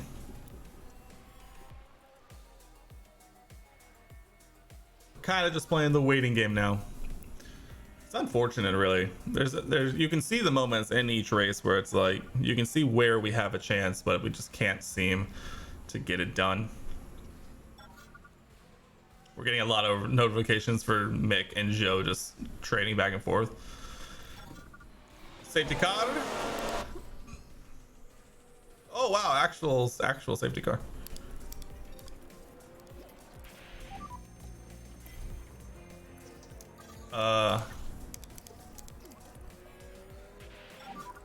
Car in the wall. Copy. Oh wow, we actually get to unlap ourselves. Let's go. Okay, energy's good. Copy that.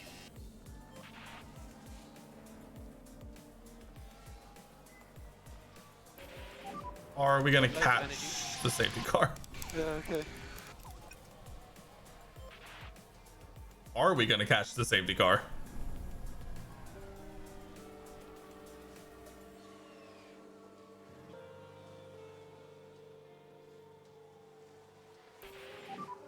And obviously no overtaking until the control line. Copy.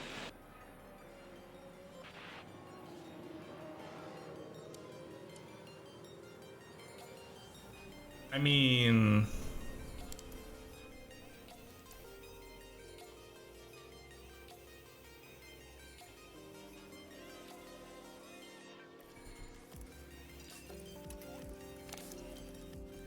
all right, let's see what can happen.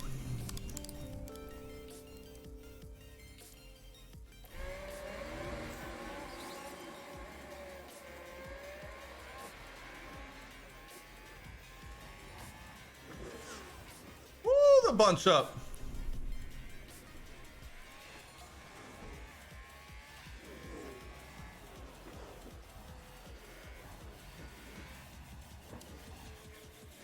Yellow flag.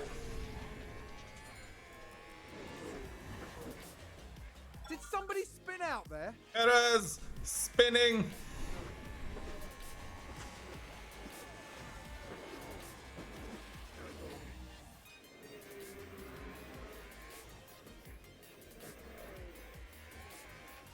Haas with an overtake. Oh, let's go, Mick.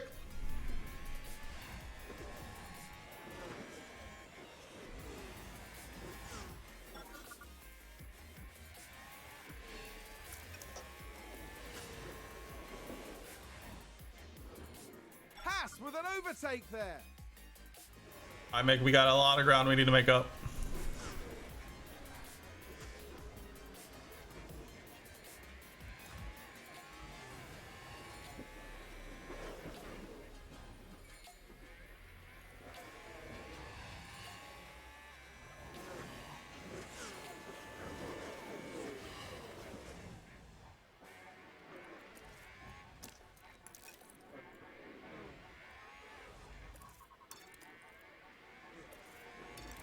To 3, yellow flags. Nope. So DRS is enabled now.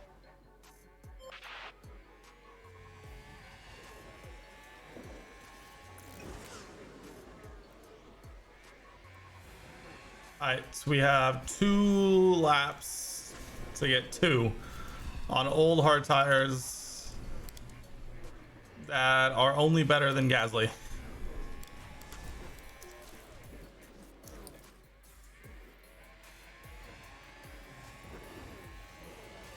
When literally everyone ahead of us is also gonna be with DRS.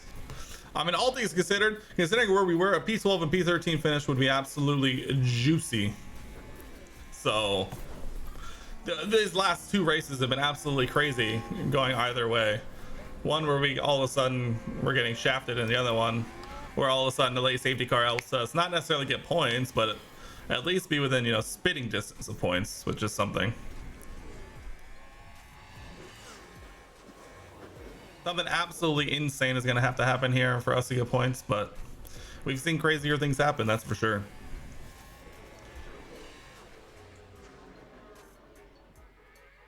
Oh, terrible exit for Mick.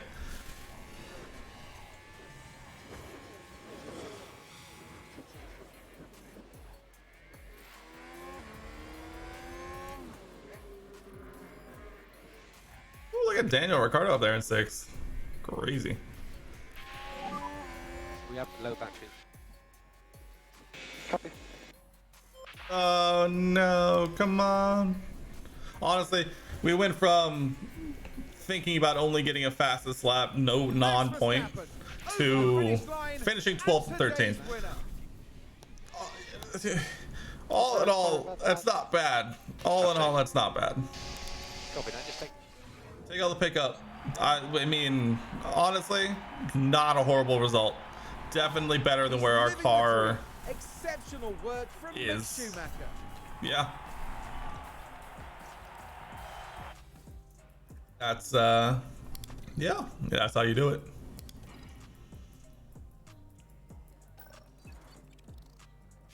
Actually, really good, honestly, really good race from Mick, all things considered. Kevin, also pretty solid race. It's just our car is just slow. That's the easiest way to put it. Our car is just so slow. All right, I'm gonna run to the restroom. I will be right back, and then we will go ahead and jump into the Mexican Grand Prix.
Hi, we are back once again.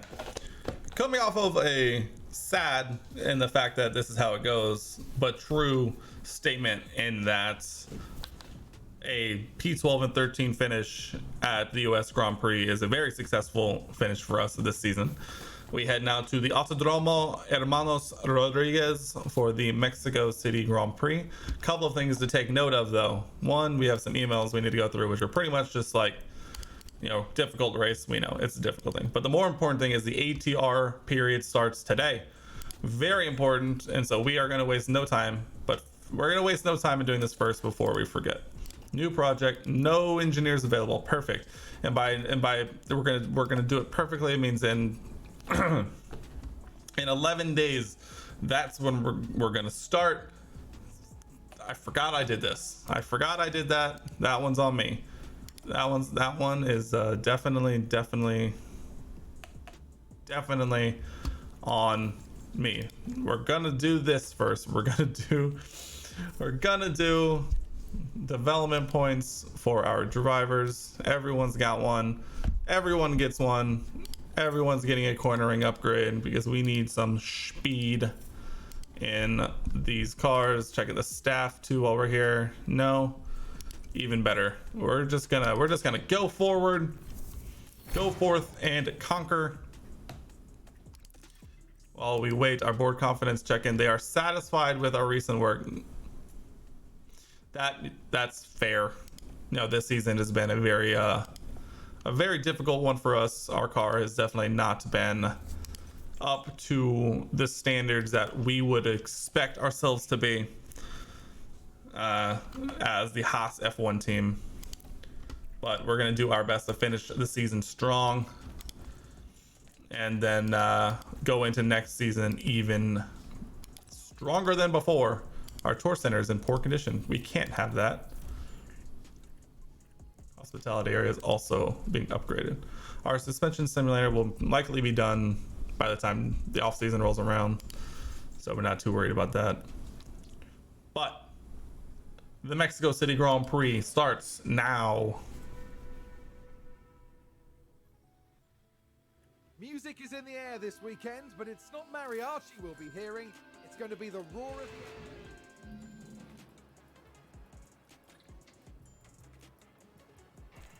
Oh yeah, and as we have been, we will be doing just FP1 and then simulating to quali from there, just because it seems like the AI does pretty good at it itself, and so we are going to trust the process and basically do the same thing. We're going to believe the AI can figure it out. Something I need to do too is this race. I need to put in the new components because we have one full set of everything left, and so we can actually use a fresh power unit basically from here to the end of the season. So that is going to be absolutely huge, because if we look, yeah, we're 58, 59, and 64. So we'll have practice components for the rest of the season, and then we'll have race components for the rest of the season that are going to be as fresh as possible. Looks like a few grid penalties here as people are coming out. So it looks like we may actually be able to benefit from some grid penalties thanks to some new components by the look of it. So going to be a good day, a good weekend for Haas, I believe. I think we can squeeze out hopefully some points today or this weekend here in Mexico City. He said very, very hopefully, because if not,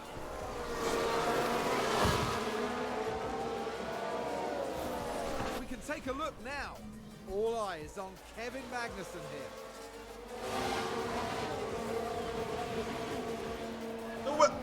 the Williams locked up into me.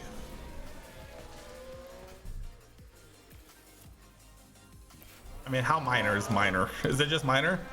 There's contact. contact. I'm gonna leave him out. Chaos on the track. I'm gonna leave him out. I'm gonna try and get through the whole session just in case.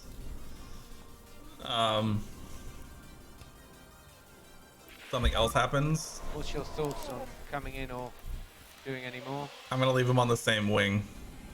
Something doesn't feel 100%. Copy.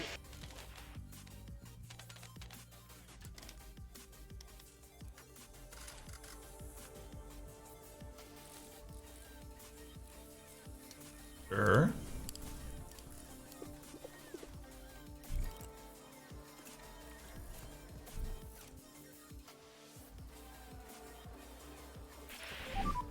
How's the balance? Let's see.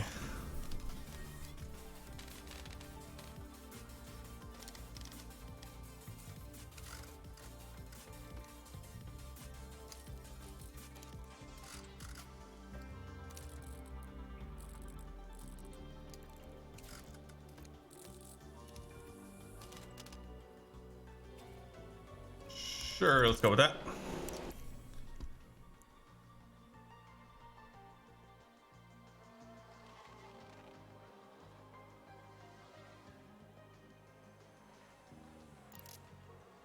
Oh, Mick.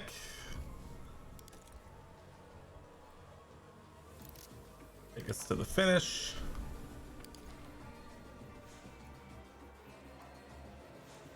This one's gonna go to the end. Very frustrating. Very frustrating.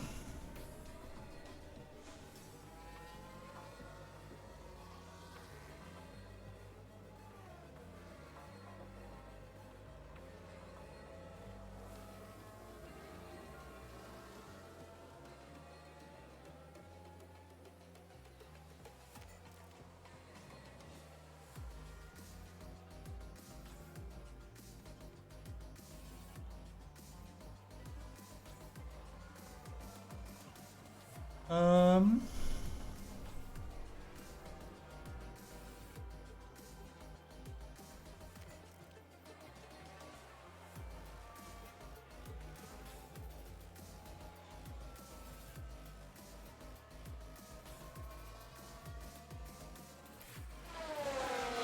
Confidence go. Oh, 64. Just keep going. Just keep going.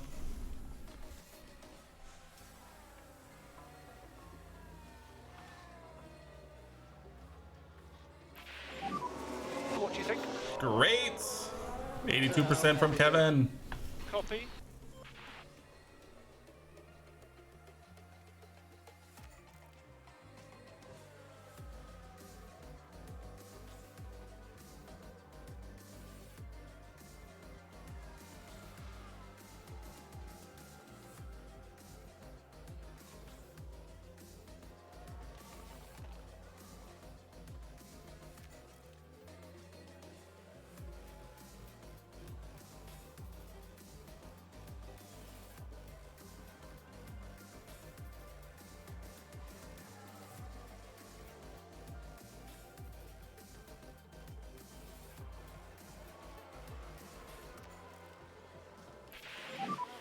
Good session. Checkered flag.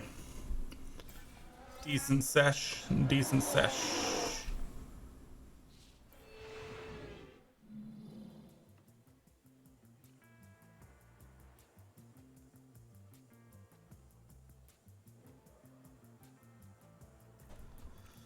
Ooh, a lot of interesting grid penalties going on. All right. Sim to quali, and we have to remember put in new components. Welcome back to what is Go perfect. 75, 87, 100, 100. Things you love to see. You can go boom, boom, boom. Fresh out of the box. Everything. We're gonna be flying. Like actually though, we're gonna be flying. We don't need to.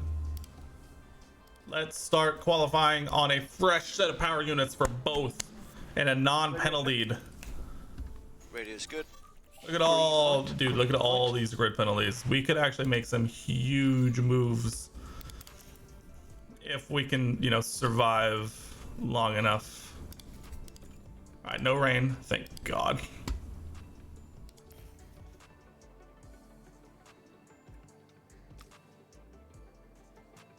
I'll try and follow George through. We're gonna go with the next group as well. Oh yeah, out in front of Leclerc, bang.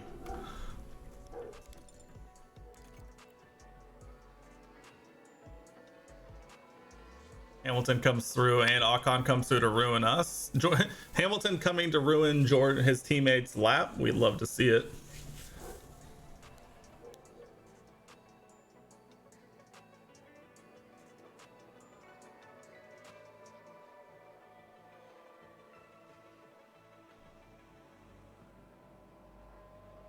Kevin, faster than Joe by a lot.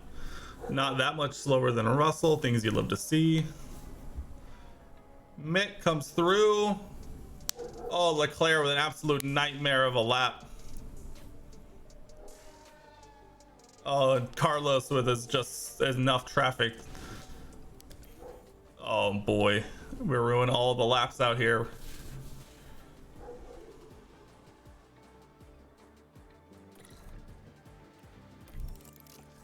I try and send them both out again.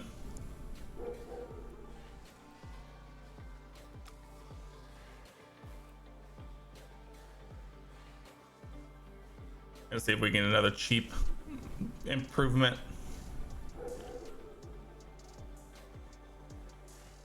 It goes green. Green, yellow, yellow. All right, no improvement. Kevin goes yellow, yellow. Green, yellow, yellow. I mean,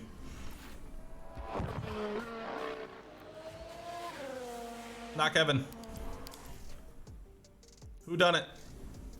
There's been a crash. That's Sounds all. like a single Sebastian. Let's take a look at the replay. Now look at this. It was the Alpha Tower. Oh, and the driver. last turn, a little too happy on the throttle for Seb. Oh, unfortunate. New set of softs. New set of softs. Was that a lockup on the track?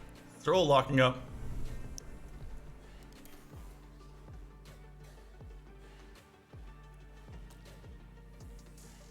Oh no. Oh, I did it again. Mick, slow down. Mick, slow down. Or Kevin, speed up. Oh, Mick, we did it to you again. Maybe. Maybe? Oh, he got a clean-ish lap. He improved. There's that. I also totally forgot to jump into cockpit view again. He went greens all the way through. He did improve pretty much everywhere. I think he's still going to be out because Sainz is not going to stay in the bottom 5. Yeah. And Seb also probably not going to stay in the bottom 5. So Mick more than like, yeah, Mick out. If Mick gets 16th again, I mean, that's crazy. Kevin is through. Mick gets 16th and Kevin moves up into P12. That is cool. But Mick, unfortunately, out again. P16 for Mick. That is pretty much just his quality spot at this point. But he will jump Fernando Alonso more than likely based on these. Kevin solidly into Q2 here. Things we love to see. I like to think our fresh power units stuff is going to be the reason we do so. Radio's good. We'll go out with Bottas here and set a quick banker lap.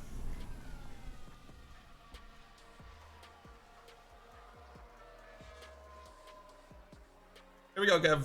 Banker lap. Gonna run into quite a bit of traffic here. Looks like we got around Hamilton okay. And Seb, so it should be a clean-ish lap. Pretty clean, all things considered.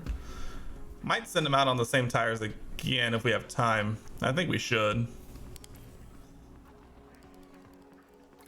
We just immediately refuel and send him out again into a bit of a gap. We'll see if we can get any clean-ish air here. Looks like Daniel is gonna get in our way. Well, we may be able to catch him on the straight compared to where we are, which we were, so that's cool. Yellow, I mean, I'm not expecting a jump here, but yeah.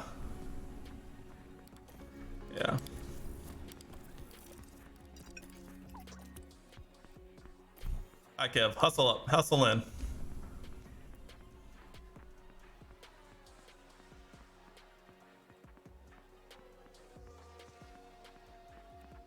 Perfect. One more fresh set of soft tires for Kevin Magnussen, who's currently sitting in P7. Not exactly bad times going on right now.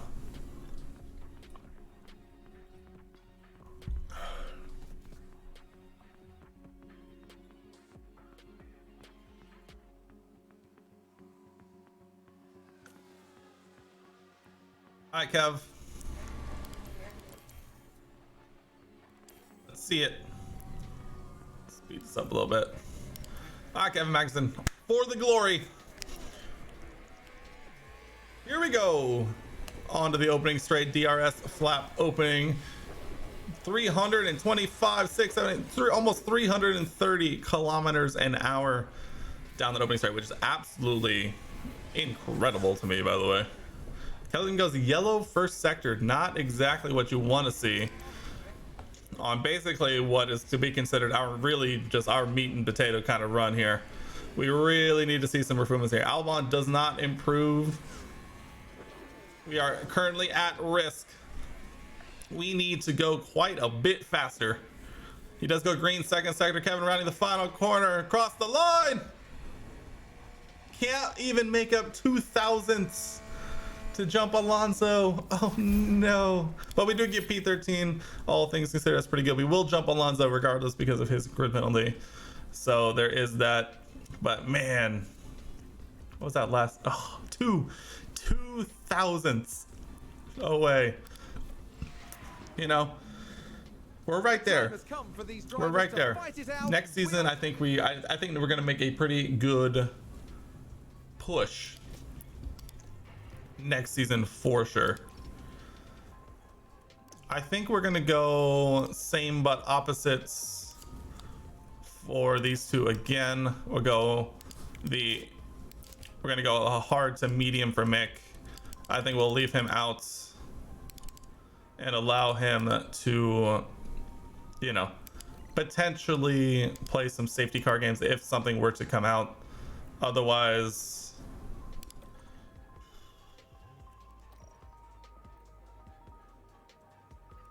do we want to two-stop Kevin?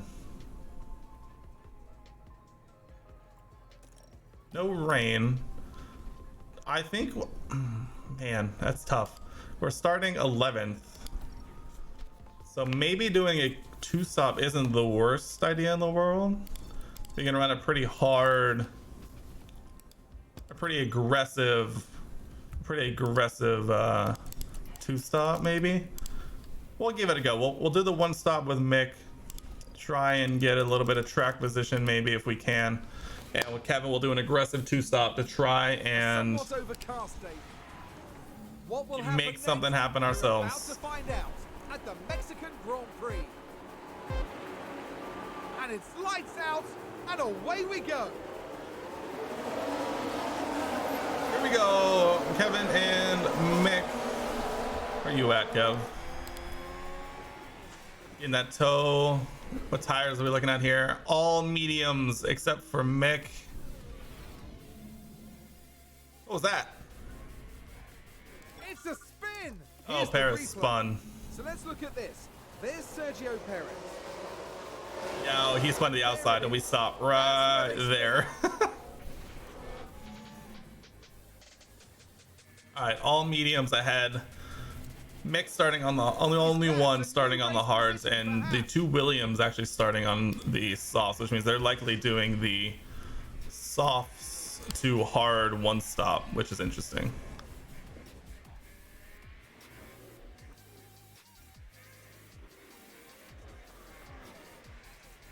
we go, Kevin. Let's get Daniel here. Let's get him.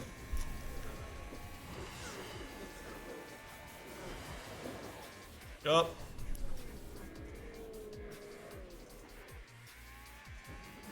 There we go. All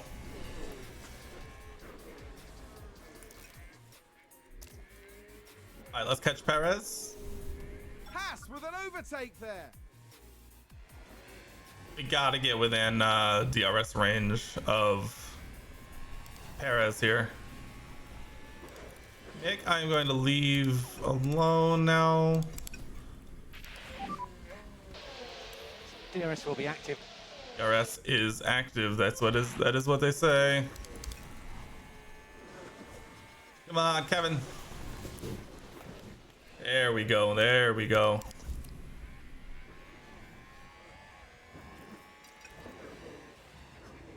No DRS behind.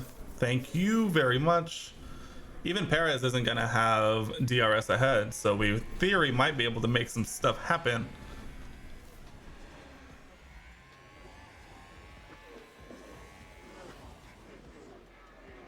Oh yeah, we're going to open up that gap behind nice and wide. Leclerc will probably be able to catch us as we continue on, but... Oh, cruising by. Oh, with DRS, actually, because Norris doesn't have DRS as well. Catching up nicely to P8 here. Haas with Hopefully. an overtake. Woo! Go, Kev. All right, Mexico City is going to be a hotbed of opportunity for us here. Still no rain, thank God. Honestly, at this point, we do need to get by Lando, because that front group is leaving us in the dust with the DRS here. That's a position gained for Skirt. Alpha Tauri. Honestly, I'm gonna harvest both of them.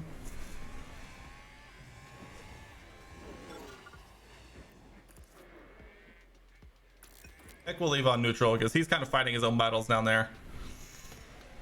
Kevin, we need to build our ERS to defend against later, or to attack with later. So we're 3.5 seconds off the pace. If we can, we're gonna get DRS down the main straight. That's all that I really care about. We'll also get our ERS back near to max here, so not super worried about that position loss. The DRS here will help keep us in the fight, even while harvesting. Perfect. Kevin now has plenty of ERS. We'll hop over to Mick.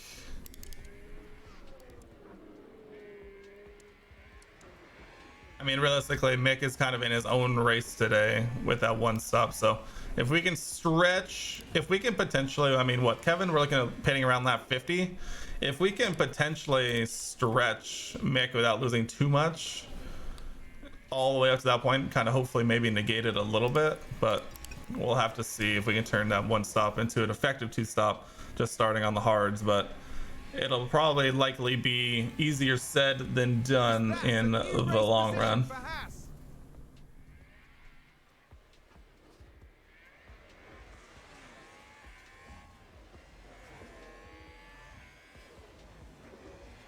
Looks like Aston Martin have just gained a race position.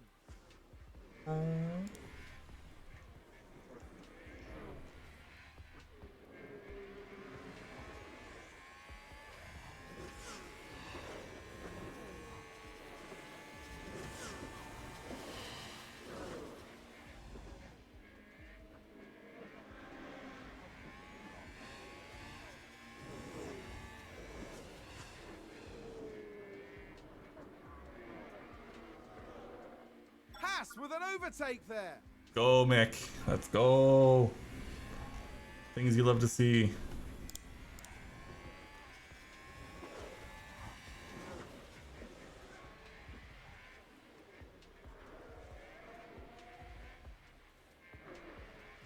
Red Bull moved up. I mean, Kevin is doing exactly what we need him to do here, which is just literally just get dragged along. well within a pit stop of 24 seconds in the pit lane this time. I mean, we're Aston Martin well, with a great play well there. within They've moved up a place. a pit stop of the leaders. Our tire delta is a little lower, but I think that's just because we were pushing at the beginning. All things considered, we are doing a-okay actually. And honestly, I may be debating on converting Kevin to the reverse one stop that Mick is on.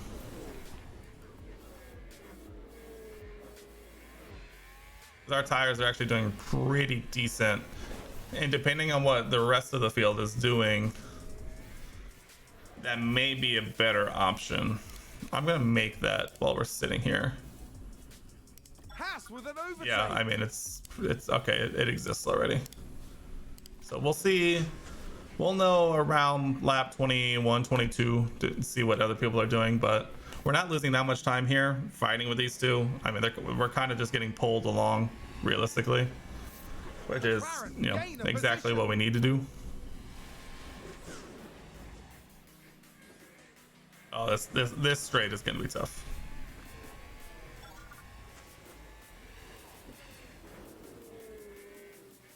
Still within. Oh, come on, Kev. We can't. Oh, we're out of DRS on this one.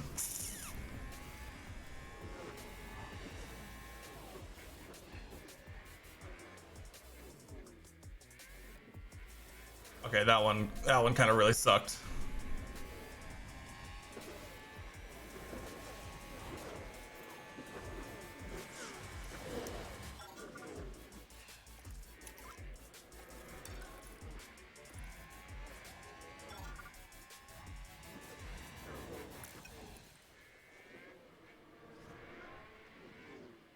All right. Okay. We have recovered. Yeah. All right. All good. Crisis averted. That was a kind of a danger zone there for a second. We definitely didn't have the pace to catch up without DRS there.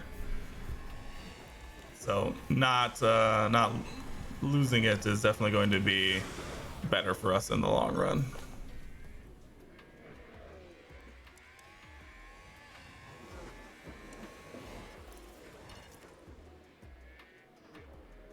See if we can try and recover some of that tire delta. Martin have just gained a race position.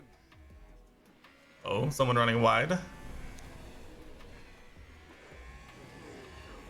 No? Seems to have been a lockup. Vettel locking up. Oh, he's now in last, so less important for us in terms of our race.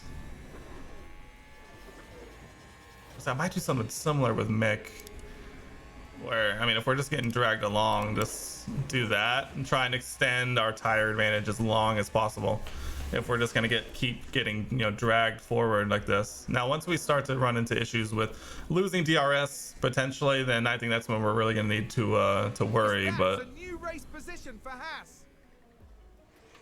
I mean, we're both guys are kind of in the same boat where we're just gonna that long straight is gonna keep us in this for the long run, I think. And so I think we can be a little nice to the tires. I mean, if we look at this, I mean, we're right on track.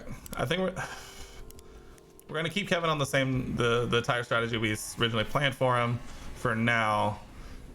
And like I said, in like 5-6 laps, we'll start to see what other people are doing, and we'll be able to make adjustments from there. The problem is if a bunch of them are on the one stop, then what do we do? I think that's the biggest question.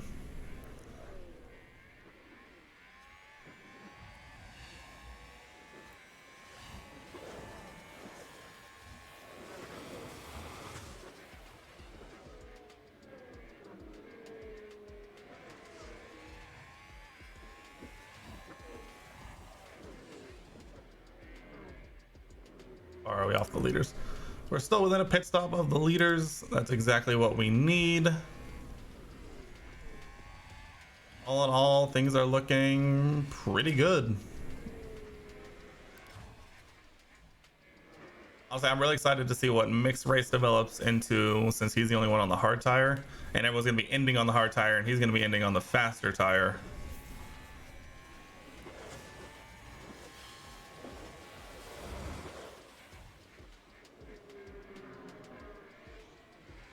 This back-to-back DRS straight is our godsend with this one. Where it's like all the DRS zones come just long enough where once everyone starts to pull away using their superior vehicles, the DRS is able to just help us claw back into it. Also with them fighting at the end of the first and second DRS zones too are definitely key. Slowing each other down. I mean, Leclerc is also kind of doing the exact same thing we are, which is kind of just sitting behind us and waiting. I think we're honestly in a pretty good spot. I think it's really gonna I think our race is really with, you know, these four here, even though Leclerc is definitely faster than us. So we're gonna need to see what tire strategy they go with the rest of the way. We're recovering some of our tire wear disadvantage. Ooh, Leclerc's Charles, my guy. What a moment. Ferrari, advance the race position. All right, I guess we'll just keep doing the same thing, but now we're just behind Charles. It's fine, I suppose. I mean, he was doing the same thing to us before.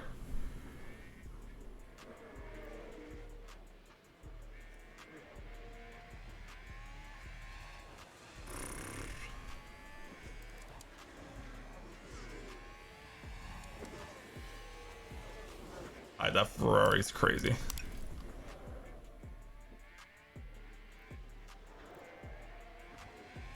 Haas with an overtake there. Go, Mick. Do on pits. Alpine just advanced.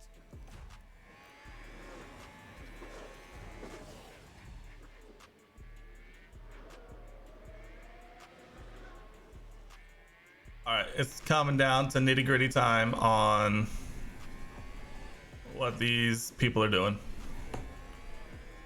You shouldn't.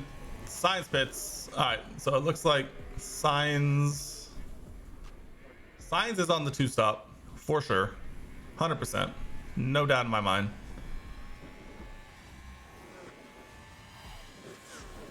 Seeing who pits this lap will be very telling.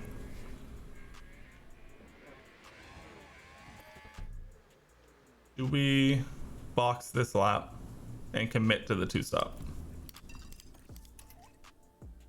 I think so. I think we're gonna commit to the two-stop. I like the idea of Kevin just being able to push.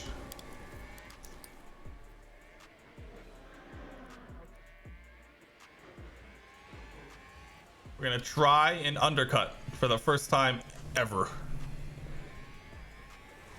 Not for the first time ever, but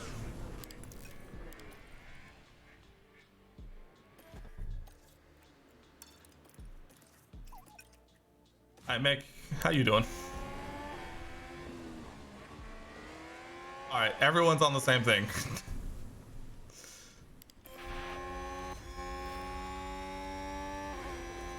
I didn't tell him to box. I did not tell him to box. I did not tell him to box. That one's on me. I guess we're going for an overcut.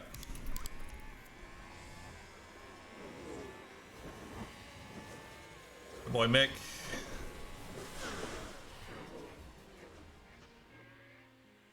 Pick up into P14.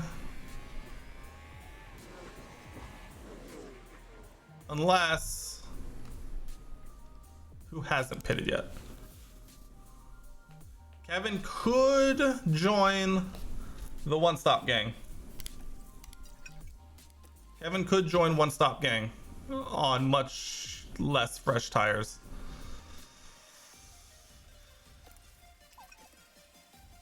Where is he? How far behind is Science? 5 seconds? I mean, they're going to catch us.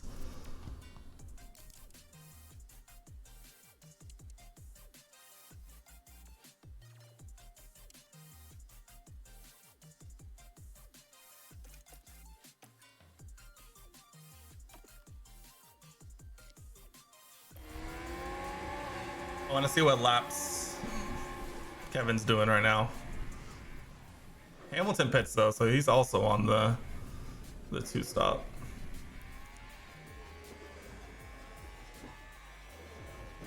We could convert Kevin to a 1-stop.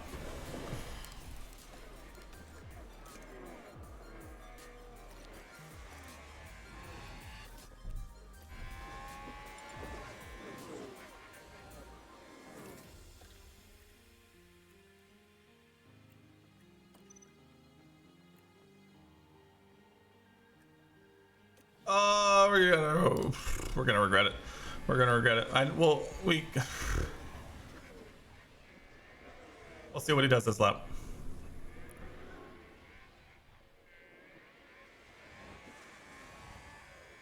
$123. We lost 4/10 to Ocon ahead, and Sainz gained by 1.2. We'll see what he. Well, it already feels like we're committing at this point. It feels like we're committing, but it feels like what we're really doing is this.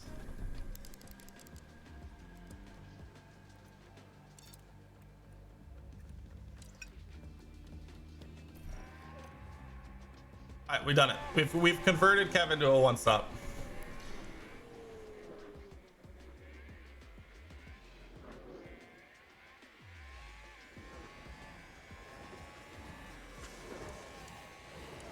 We've converted Kevin to a 1-stop, and I think it might be the worst thing we've done yet.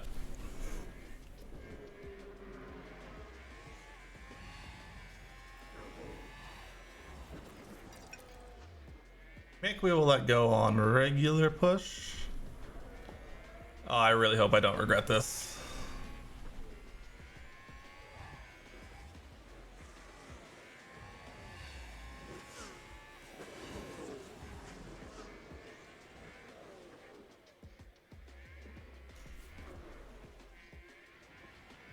Oh, Sainz is right here.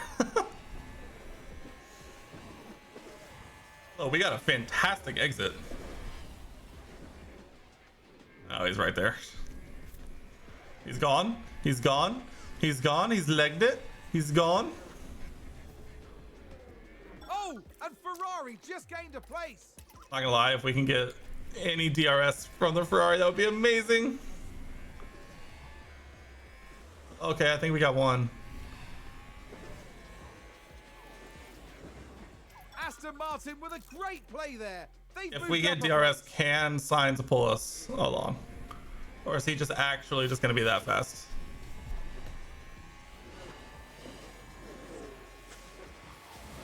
If Sainz can drag us along, this could work. But if we lose it at all, then it's over. Kevin fighting. Oh.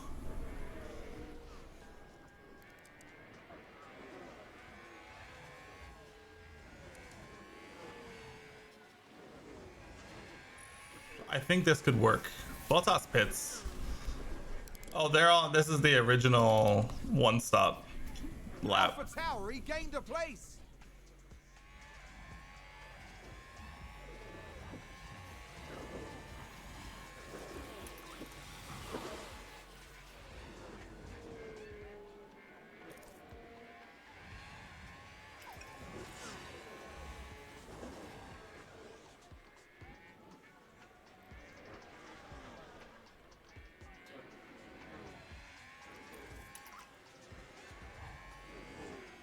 Oh, don't lose it, Kevin.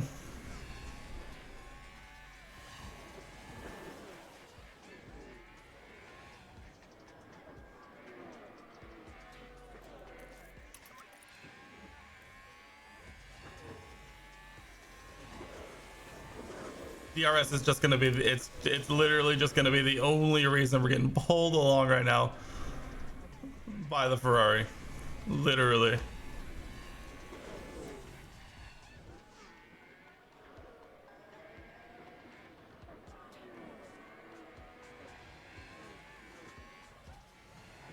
Dude, the Ferrari flies through this section.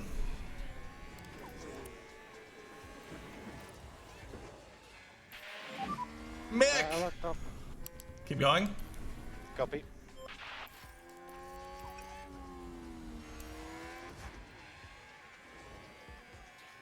They've locked up and gone straight on. It's fine. Some lift and coast will help that. Copy. Fine, it's fine, it's fine, it's fine. Mick is gonna be flying at the end of the race. It's fine.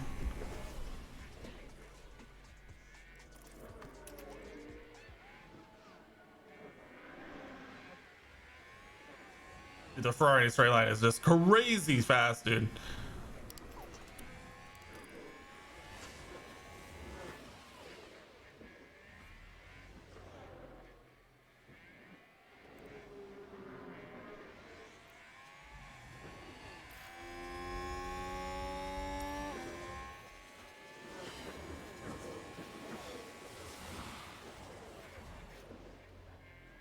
DRS is crazy in this game.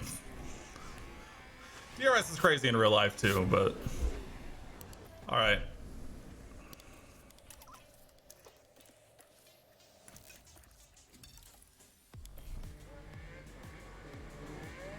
We have to reassure our DRS getting, because oh no.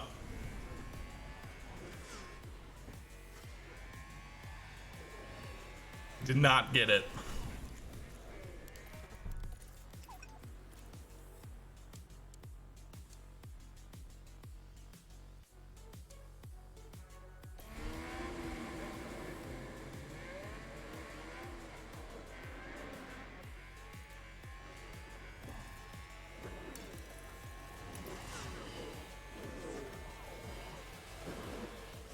It's fine. I think we go with aggressive tires for Kevin now. Now that Carlos has successfully broken DRS, I think we go push tires.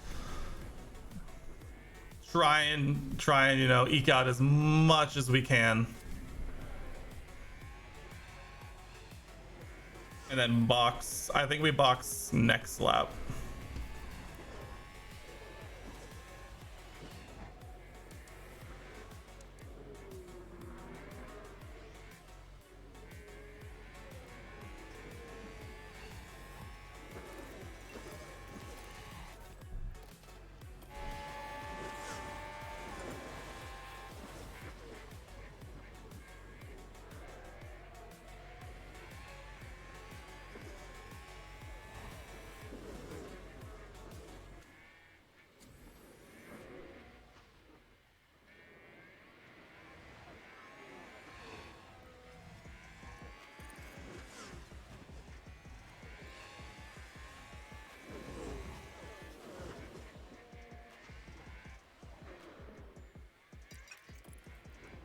All right, Kevin is on his pit.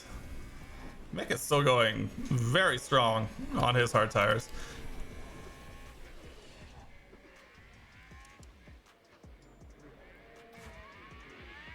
Ahead of Norris. Yep, out ahead of Norris. Perfect. We now have 15% tire wear advantage over Perez ahead. We are on the hunt for the late game now. And now we can kind of focus on Mick a little bit on what his race is looking like.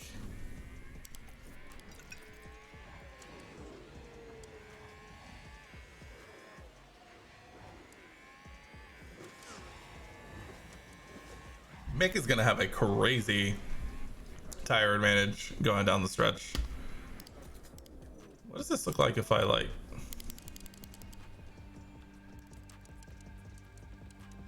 Never mind. Never mind, it's fine. 122.8. We are lapping And McLaren with pretty a much great the overtake. slowest. I think man, the one stop is really. I think the only people we're racing with Mick right now are the people who are doing the two stop. Which I'm not sure who that would be. Maybe Gasly, Russell, Norris, maybe? Perez.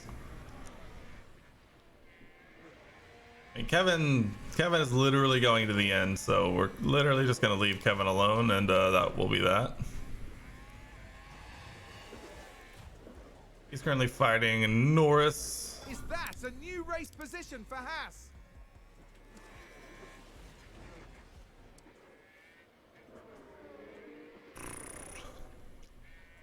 LSI we lap 4/10 slower than Perez. I want to see this lap and see what it looks like. Perez puts in a 1:21.2. We put in a 1:21.0. That's like with DRS and battling with McLaren gain a position. Lando. Basically, we're just gonna really. I mean, we're gonna have a major tire advantage over the other one stoppers, the medium to hard one stop. So I think this is gonna be. I mean, it's gonna be a strategy that comes into play, like in a bit.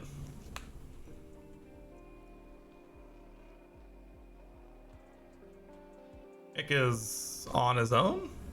Did I miss something? I don't know.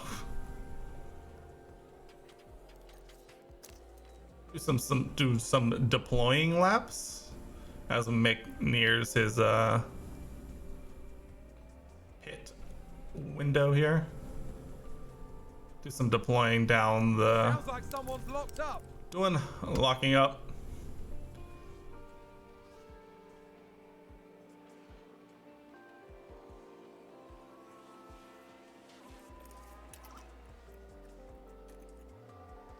All right, Mick, good job.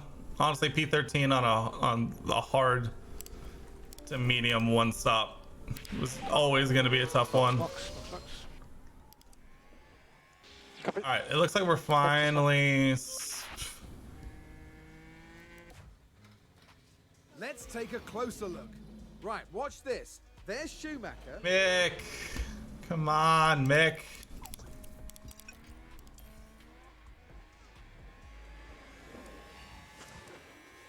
Well, now,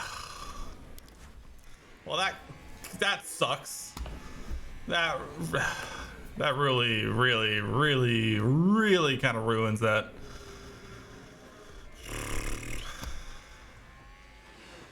Oh well, it is what it is at this point.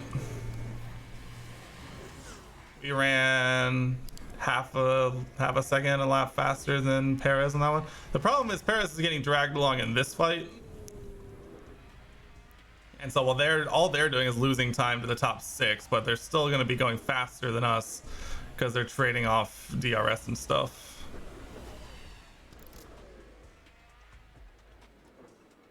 But now Mick is the only one on medium tires, so in theory Mick should be absolutely flying in theory.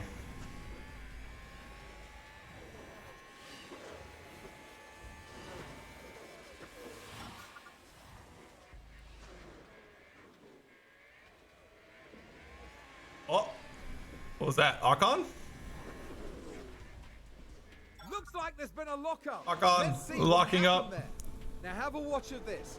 Looks like Oh, Ocon. massive There's the lockup. It almost got away. Ooh, massive lockup on that one.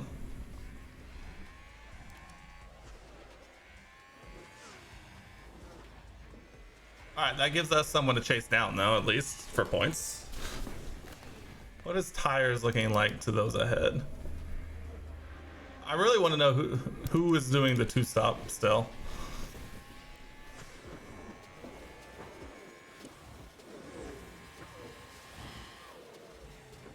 Let's see what time Mick did this lap versus those around him.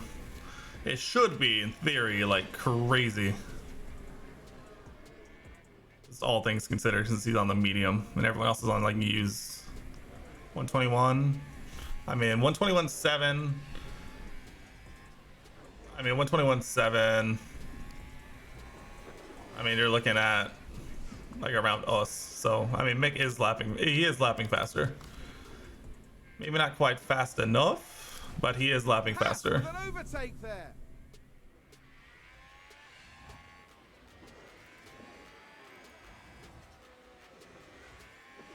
Can't remember when I disappeared. And McLaren with a great overtake. We can take a look now. All Good. eyes on Kevin Magnussen.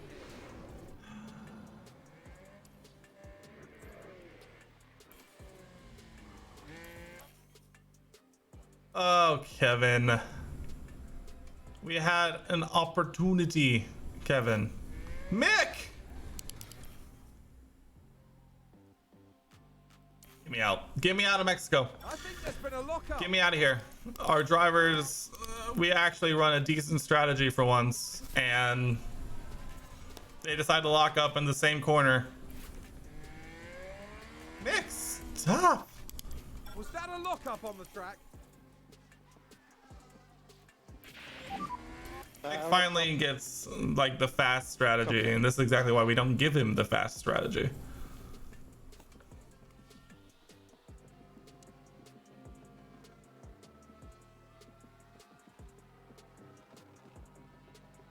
Alright, well, it looks like the two stoppers are finally coming into roost. The problem is we're only within the pit stop limit of Leclerc, like this group. So we could, in theory, be looking at points depending on who's doing the two stop, but the problem is now they're going to be on mediums and they're going to be faster than Kevin the whole way home.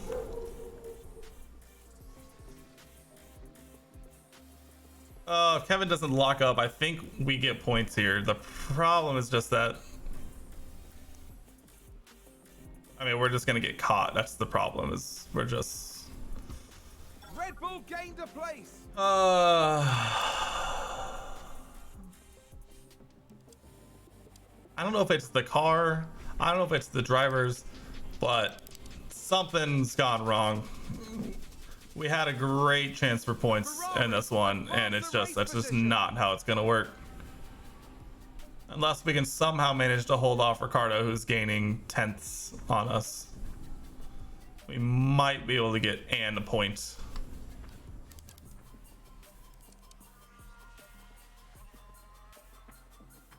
Unless something else happens and can cause us to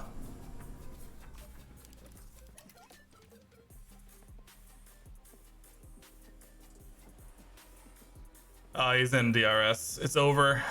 It's over. It's over. Seems to have been a lockup.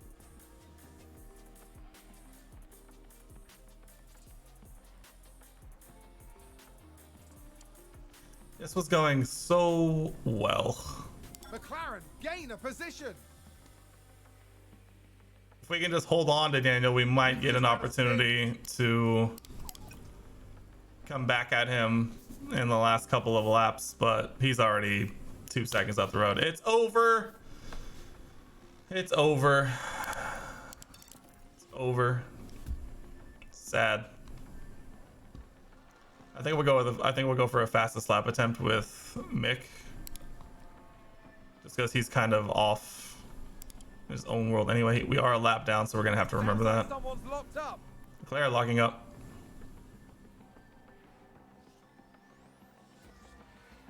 I don't know if keeping Kevin on the two stop would really do much for us in this one, but I think we had a chance. I think the lockup, the double lockup really got us. It's just we had no chance, unfortunately. Just no chance.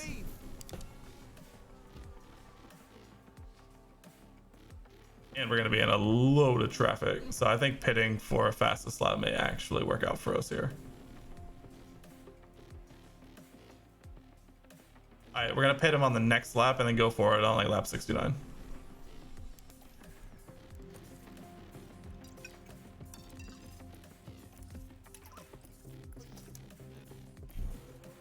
And McLaren with a great overtake.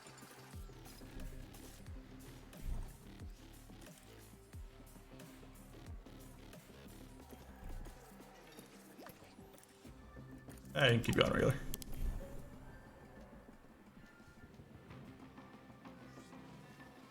That gap works.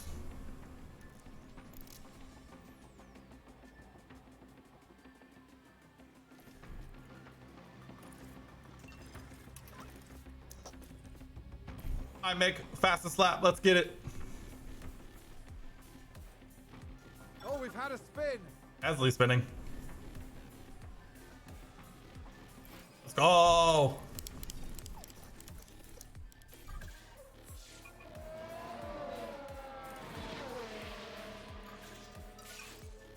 I mean, sure.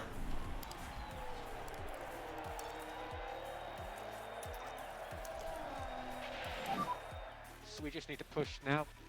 Okay, copy. Well, that should be a fastest lap for a 1:18.2 or 1:18.3, pretty much. That's fastest lap by a mile.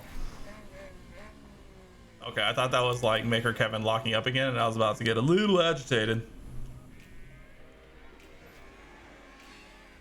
And Sainz crosses the line first. He's taken the win. Carlos Sainz, the winner. Check it flag. Check it flag. I'm very sorry about that. Tough day. That is a Take tough all day. the pickup you can. All the pickup you can. What a day. What a day. I agree. I mean, that's the perfect, like, look, it's just like, Kevin Magnussen showing Yeah, us okay. how it's done. yeah, okay, that Great makes sense, I result. guess. That's the fastest lap for Mick. There's at least that.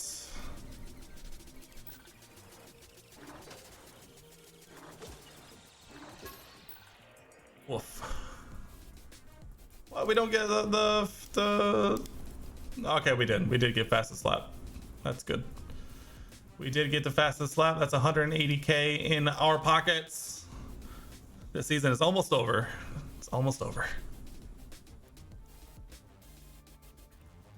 All right. Let me save. And make sure I do this correctly.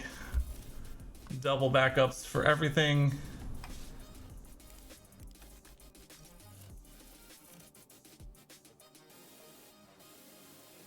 And I think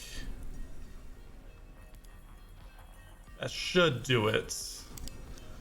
We have 2 rounds left in the offseason. We should be able to knock that out really quickly on a Wednesday. And then we will be able to do off-season stuff and start season 3 later this week and try to build on a terrible end of the season. But you know what? For now, I think that's going to do it. Start a little early. We can end a little early. I think that will do it for me here. I'll be back on Wednesday. Finish up season 2. On to the next one. I appreciate everyone who came and stopped by. I will be back on Wednesday, like I said, and I'll see you guys then. Bye.